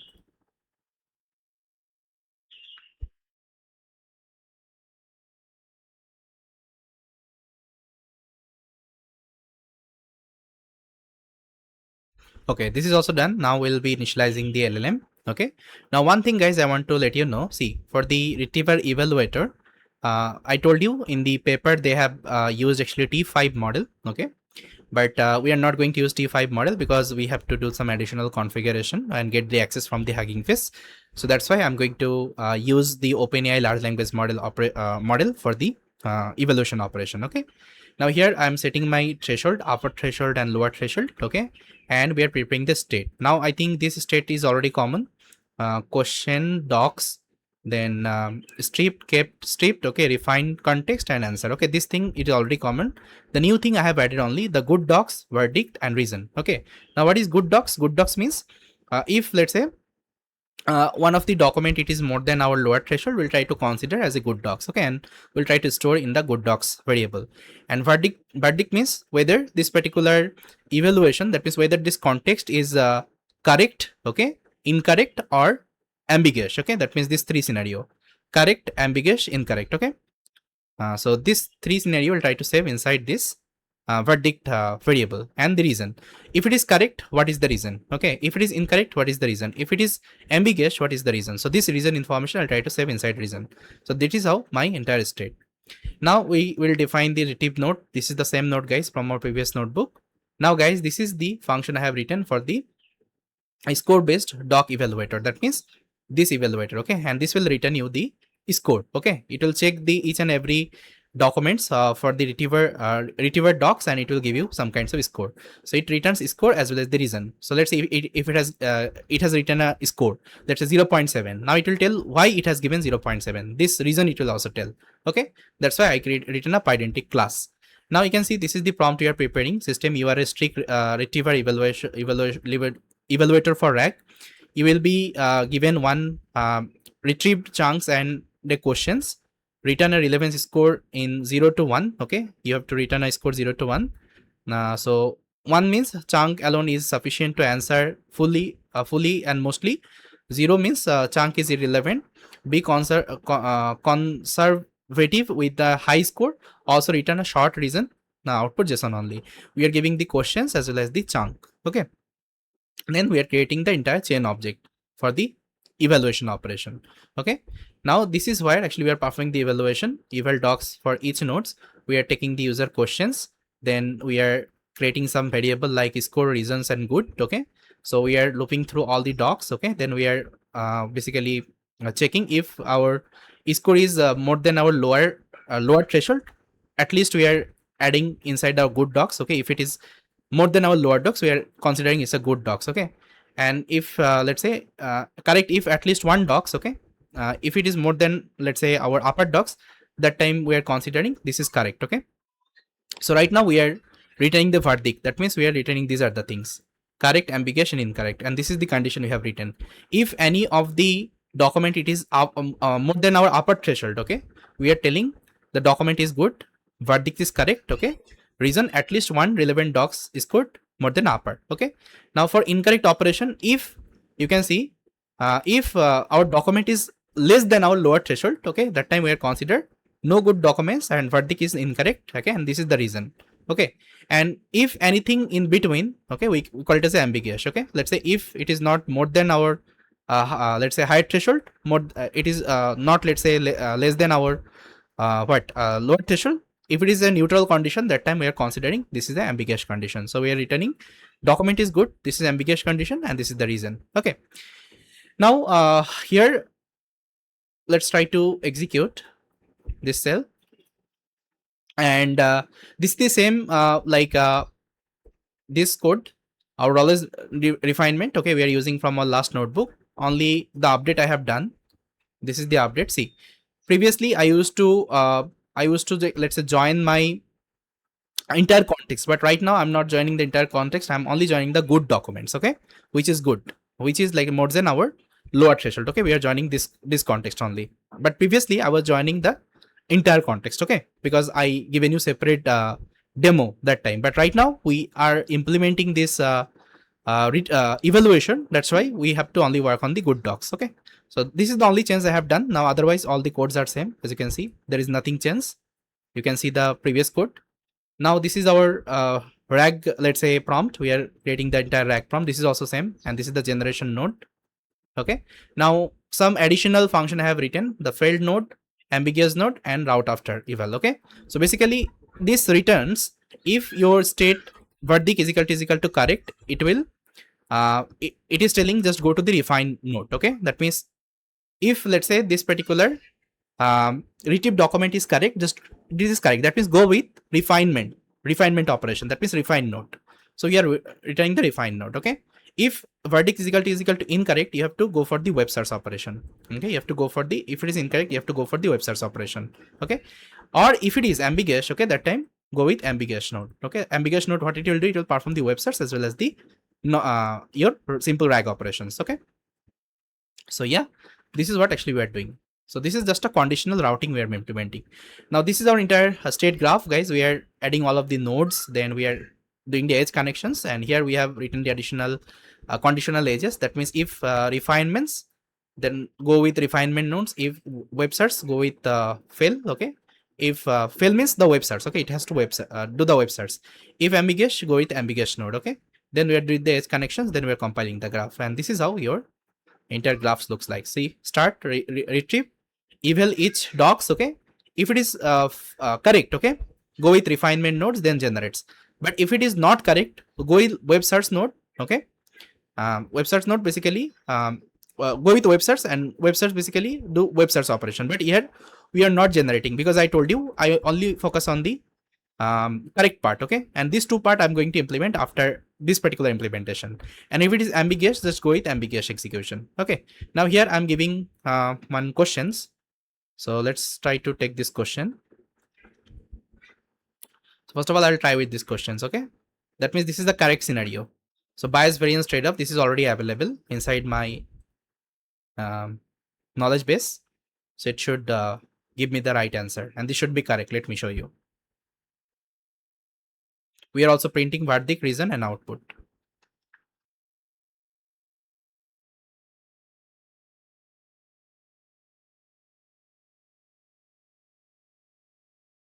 So guys, you can see verdict is correct. Reason, at least one of the retrieved chunk is more than 0.7, and this is the output we are getting. Okay, now let's try with this condition. This is actually incorrect condition. Okay, so this information should not be available. AI news from last week. So this is incorrect condition. You can see this is incorrect condition. Reason, all retrieved chunks are scored less than 3. Okay, no chunks was sufficient, and this is the failed. All received chunks were less than 0.3. Okay, so for this web search is required. Now let's ask one ambiguous question. So this question I found this should be ambiguous. What are attention mechanism and why they important in current model? Now let's try to see.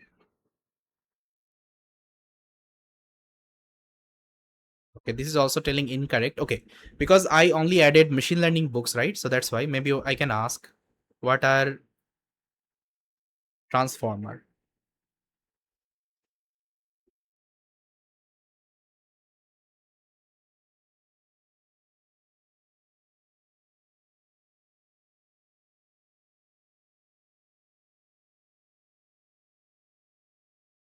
Maybe I can ask this question. Let's see.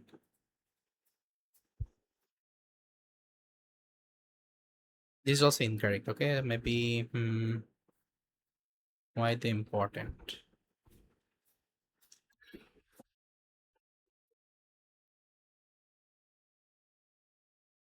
Okay, so ambiguous.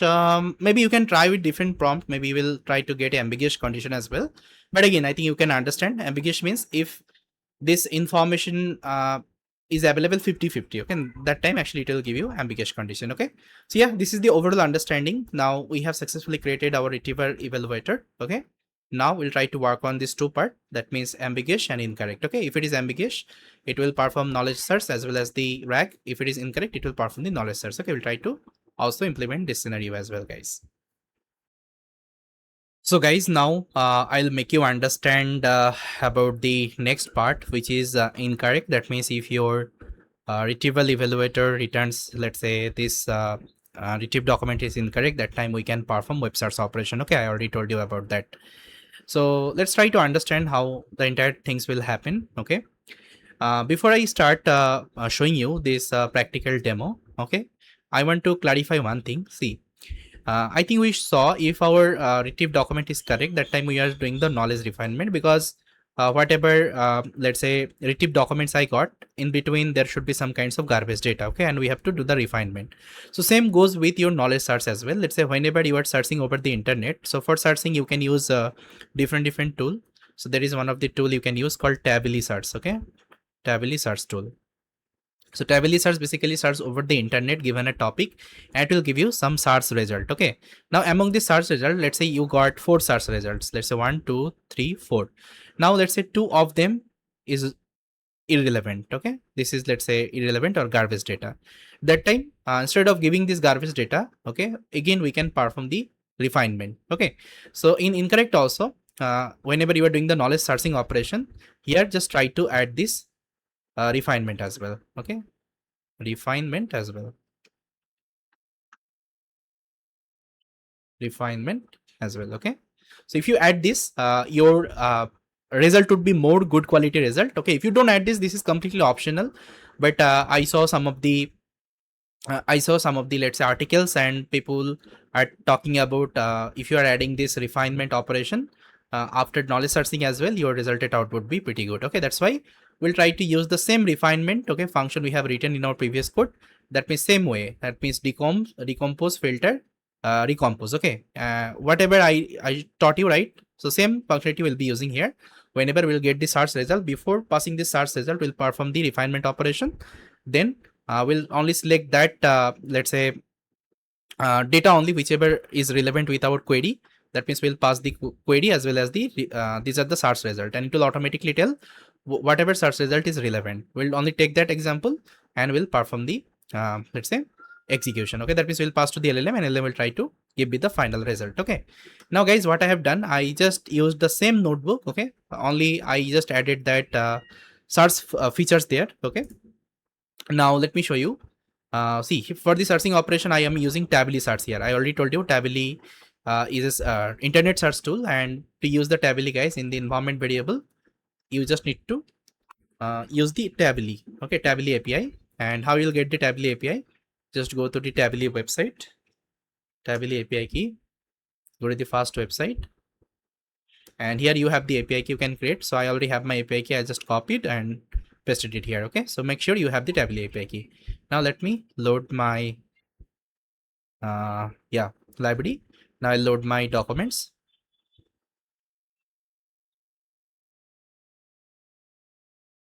Then I'll perform the chunking. I will create the retriever. Store the vector store and creating the retriever. This is the same code.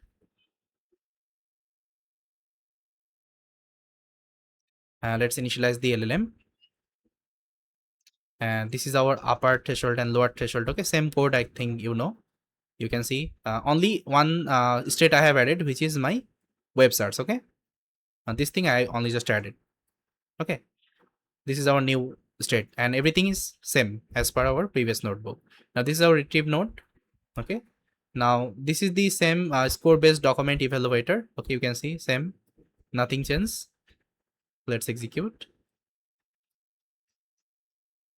Then this is how our refinement. Okay, refinement code, I think you remember, this is the same refinement code. Okay, only one logic I have added. If state is equal to verdict is equal to correct, okay, then it will load my good documents, otherwise it will load my web documents. That means if let's say it is not correct, it is incorrect, that time it will load my web documents. Okay, because in the web documents it has search result.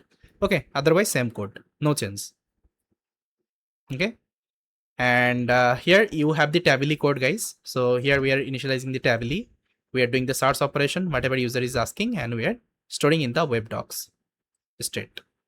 Okay, now this is my RAG prompt and generate function, and this is our code. But I removed that failed node because right now we have the Tably search node, right? That's why I removed that, and I only have the ambiguous and router after. Okay, and this is the same route node. Okay, because if it is verdict, verdict is equal to correct, it will go to the refinement. If it is incorrect, it will go to the web search, otherwise it will go to the ambiguous. And this is the entire graph, the same graph, guys, we have written previously. Okay, as you can see, only the thing is that if it is web search, it will go to the web search, let's say, node. Okay, if it is incorrect, it will go to the web search node. And this is the structure, right? First of all, retrieve, then eval each docs. Okay, so if it is incorrect, see, I remove the correct one. Okay, I remove the correct one because correct one is not required, because here it is doing the same thing, right? In this function only, it is doing the same thing. Where is that? In the refinement, right? Here, because I already written the logic. Where is the refinement? Here, right? If it is verdict is equal to correct, it is loading the good docs. If it is not correct, it is loading the web docs. Okay, that's why separately I don't need to write that. I think you get it. That means if it is correct, it will use the correct docs. Okay, that means by good docs, otherwise it will load the incorrect, it will load the web search docs. Okay, then it will perform the refinement operation with the same function, then it will generate the answer. Okay, and ambiguous I didn't write yet. Okay, I will write after that. Now this is one example I showed you, AI news from the last month. Okay, this is the question I'm asking. So definitely this question is not available inside my knowledge base, so it should use my internet search. Let me show you.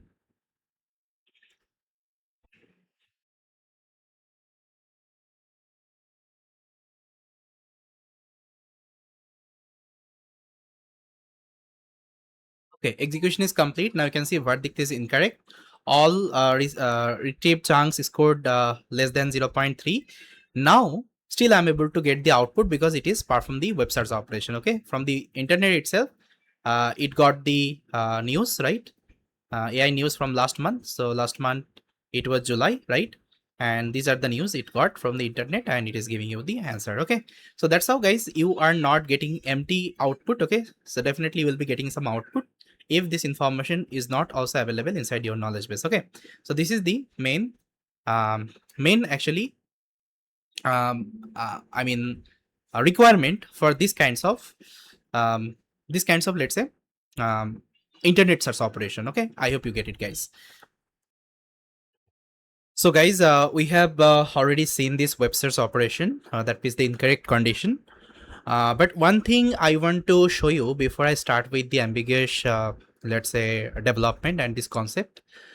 See, I did some few research over the internet, and I found one very interesting thing, which is that, see, the demo I showed you for the internet search operation, right? So what I was doing, whatever question user was giving, right, I was directly passing to the tably search that particular query. Then I was searching over the internet. Then I was getting the let's say search result. Okay, but I did some research. Okay, I did research with different prompt, and I saw that whenever we are giving the raw query of the user, there is a possibility sometimes there should not be any good search result. Okay, because always these kinds of search, let's say, search platform needs like good, let's say, query from the user. It kinds of LLM you can think about, because right now Google or whatever search engine you see, right, it needs a better, let's say, questions from the user, like what you want to search exactly. If you give the detail, let's say, query, it would be easy for you, your search engine, to find that particular specific answer for you, right?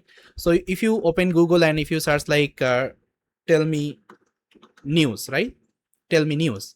Now see, if you give me this particular questions, now it will give you some kinds of news, but you didn't mention what kinds of news you need, and whether you need the news from science, whether you need news from any AI, whether you need last 20 hours news. Okay, you didn't mention anything. So if you give a detailed prompt, right, let's say if you give tell me a news for AI in let's say last plus 24 hour. Okay, plus 24 hour, because I don't want to see the news which is very old, right? Now if I search it, now I will see that last 24 hours whatever news actually it has, it is giving you regarding the AI news. Okay, so this kinds of detailed query should be required, right? And if you give the detailed query, then your search result would be also good. So that's how in our RAG application also, if it is incorrect, it is completely fine, but the search we are doing, right, the query we are getting from the user, we're not supposed to give this query directly.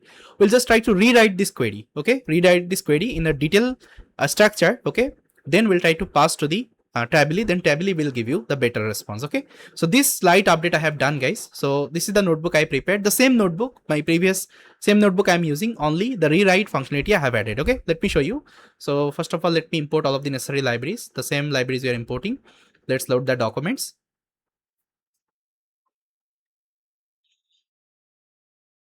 Then create the chunks, then retriever,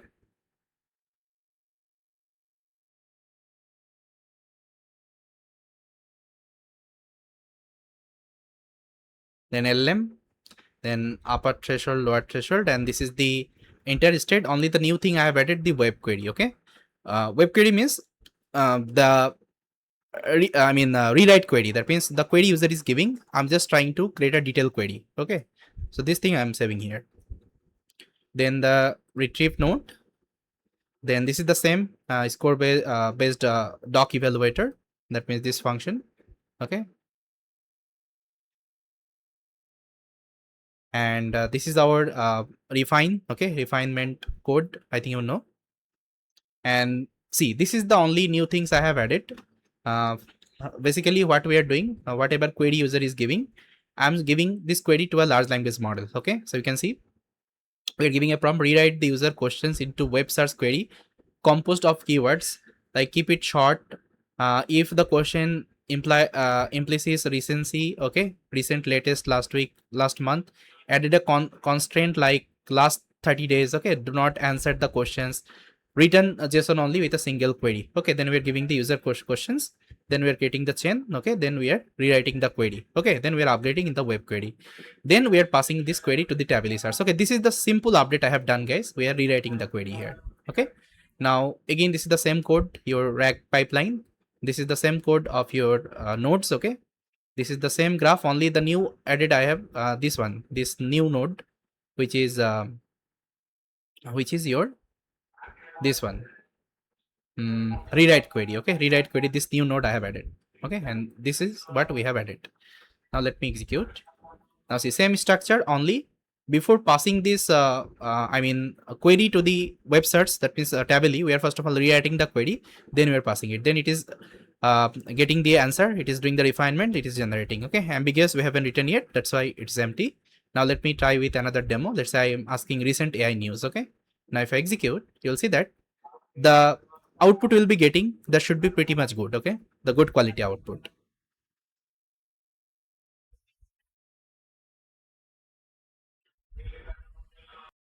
So guys, here is the answer. This is incorrect, it's completely fine, and this is the output we are getting. Okay, now you can see this is, if you read this output, okay, this should be very good quality output. Why? Because see what I had done. If I show you my web query, that means the rewrite query. Now this is the rewrite query, recent AI news in last 30 days. Okay, or you can also mention in the prompt how many days you need. Definitely it will make that particular query. So user has only given recent AI news, now it has created this web query. Okay, so that's why guys, this is super important. This is not actually, I can say this is required here. You have to 100% add that, but if you add it, your generation quality would be super good. Okay, because in RAG I told you generation is important. Okay, the context you are giving to the LLM, this is important. So try to use the context most of the time. Try to use good context, good quality context. Okay, this is all, super important. Okay, yes guys, so we have completed this part as well. Okay, now the last part is remains, which is ambiguous. Okay, now we'll try to implement this ambiguous, then our entire architecture would be completed. Okay, and we'll try to end this videos as well. Okay, now let's try to understand this ambiguous, how we can develop. That means if your query is ambiguous, okay, yeah, sorry, if your retriever let's say evaluation is ambiguous, that time we'll perform the knowledge searching as well as the RAG operation as well. So guys, now we'll work on this ambiguity part. Let's say if your retriever evaluator returns like ambiguous, okay, that time what we have to do, we have to use the knowledge docs as well as the our RAG docs as well. Okay, that means the actual knowledge base output we are having. That means both will try to perform. So we have already written correct and incorrect. Okay, I think you saw, and everything is working fine. And when this ambiguous condition may arises, I already told you. Let's say if there is a threshold you have given. Let's say this is your lower threshold. Lower threshold is, let's say, 0.3, and upper threshold is, let's say, you have 0.8. Now you are getting a score, let's say, which is let's say more than your lower threshold, at least let's say 0.4, and less than your upper threshold, which is, let's say, 0.8. So in this kinds of scenario, we call it as ambiguous. Okay, so that time we have to perform the knowledge searching as well as our simple RAG pipeline. Okay, now we'll try to implement this step. But to implement this step, guys, now I have planned actually different things, because here we are already using the state memory. I think you saw that, right? And we'll try to use the state memory let's say functionality to define this particular ambiguous code. Okay, now see, this is the previous architecture. So in this architecture we passed this Swift to the evaluation docs, and it was evaluating. And if it is not, let's say, correct, if it is correct, so what is happening, we are rewriting the query. If it is correct, then what we are doing, we are directly going to the refinement and we are generating the answer. If it is not correct, okay, that time we are rewriting the query, web searching, refining, and generating. And if it is ambiguous, then we have created a separate branch for that. But now I'm not going to create a separate branch. Okay, instead of that, just try to think about what will happen. See, whenever you are doing this eval docs, eval is docs. Okay, so that time you are getting something called good documents, right? I think you remember we are loading the good docs. Okay, so we have good docs. Even we have the web search result as well. Okay, web docs as well. Okay, I think you are getting. So what we have to do in the ambiguous, we have to use the web docs as well as the good docs, right? Good docs means our actual uh, actual, let's say, retrieved output from my knowledge base, right? We are already storing that. So do you really need, we need this separate branch for that? No, right? So we'll try to remove this separate branch, and what we'll do, we'll just try to create a single branch. That means it will have the correct layer. Okay, so if it is correct, that means it will do the refinement operation and it will take the good docs and it will generate. But if it is not correct, that means it will rewrite the query, it will perform the web search operation, it will refine, it will generate the output. But if it is ambiguous, that time what will happen? That time, yeah, it will go to this. It will basically, if it is ambiguous, then what will happen? It will take this good docs. Okay, it will take this good docs from here, good docs, and it will also take the web docs. Okay, and it will combine, that means merge. Okay, and this thing I will try to pass to the LLM, okay, as a context. So that will become your what? That will become your ambiguous condition. Okay, so I don't need to write a separate condition for that, and we are utilizing the state memory, because inside the state memory we have already present the good docs as well as the web search result. Okay, I hope you got it, guys. So now let's try to implement. So I'm going to open up my code. Now this is the notebook I already prepared. Let me show you the same code only, guys. I didn't change anything. Only the change I have done inside the refinement. Okay, I'm going to tell you that part. Then let's create the chunk. Then let's create the retriever.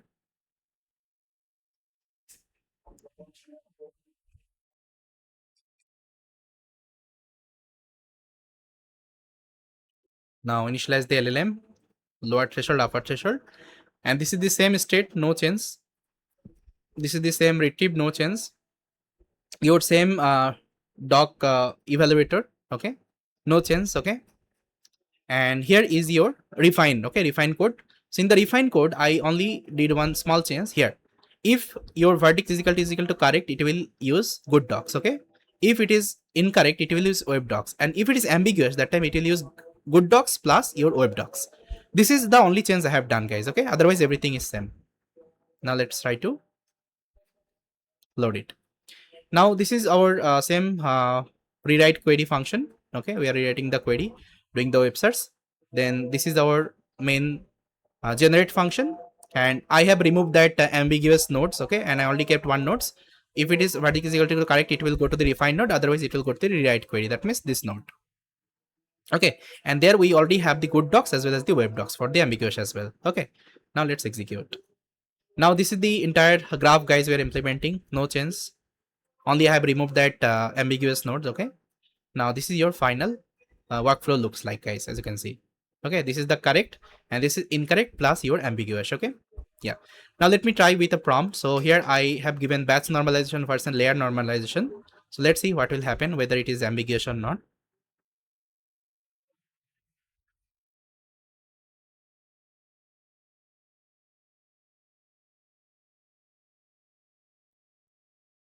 So guys, as you can see, I got the output. You can see verdict is ambiguous. Okay, because this is the reason. This is actually this condition is matching, and this is the web search it is, because batch normalization is already available in my knowledge base, but layered normalization was not available. That's why it used my good docs from my actual knowledge base. It has also performed the internet search operation, and by combining, this is the final response it has generated for me.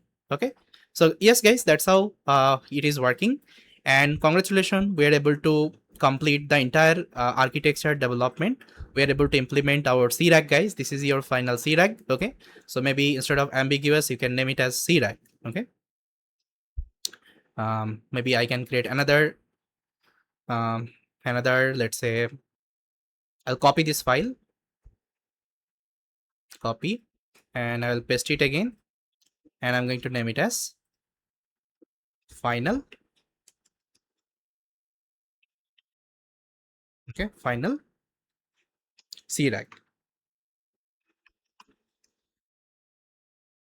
Okay, so this is your final CRAG, guys. Okay, so this is the last version, guys. You can use this version for CRAG implementation. Okay, so yes, we have successfully implemented this architecture, and we followed the research paper. Okay, the research paper, we recreated this research paper architecture only. Okay, and now we are pretty much comfortable and we understood what is CRAG and why it is important, why it is different from your traditional RAG, right? And why we call it as agentic RAG also, because it also falls under agentic RAG, because I already told you. So here I already told you, CRAG is a concept of agentic AI, okay, and we can also call it as a agentic RAG. Okay, so this is the part of your agentic RAG. So yes, we have successfully implemented the CRAG. Now guys, I hope you like this content. If you like this content, please try to, so if you like my content guys, please try to subscribe to my channel and share this video with your friends and family, and please try to support me guys. Let's get 100k subscriber as soon as possible guys. Okay, I need your support. If you're supporting me, so definitely I can get 100k subscriber, and after that I'm having lots of plan on my channel. Okay, and since we started this agentic AI playlist, right, and it got like very popular and people are loving this playlist a lot. Okay, so I want you to share this with your circle. Okay, as much as you can, you just try to share. Definitely this will help other learners as well. Okay, so yes guys, this is all about from this video. I hope you like this guys. All of the code, all of the resources would be shared in the description. From there you can check it out. So yes, this is all about guys. Thanks for watching and I will see you in the next video guys. Thank you.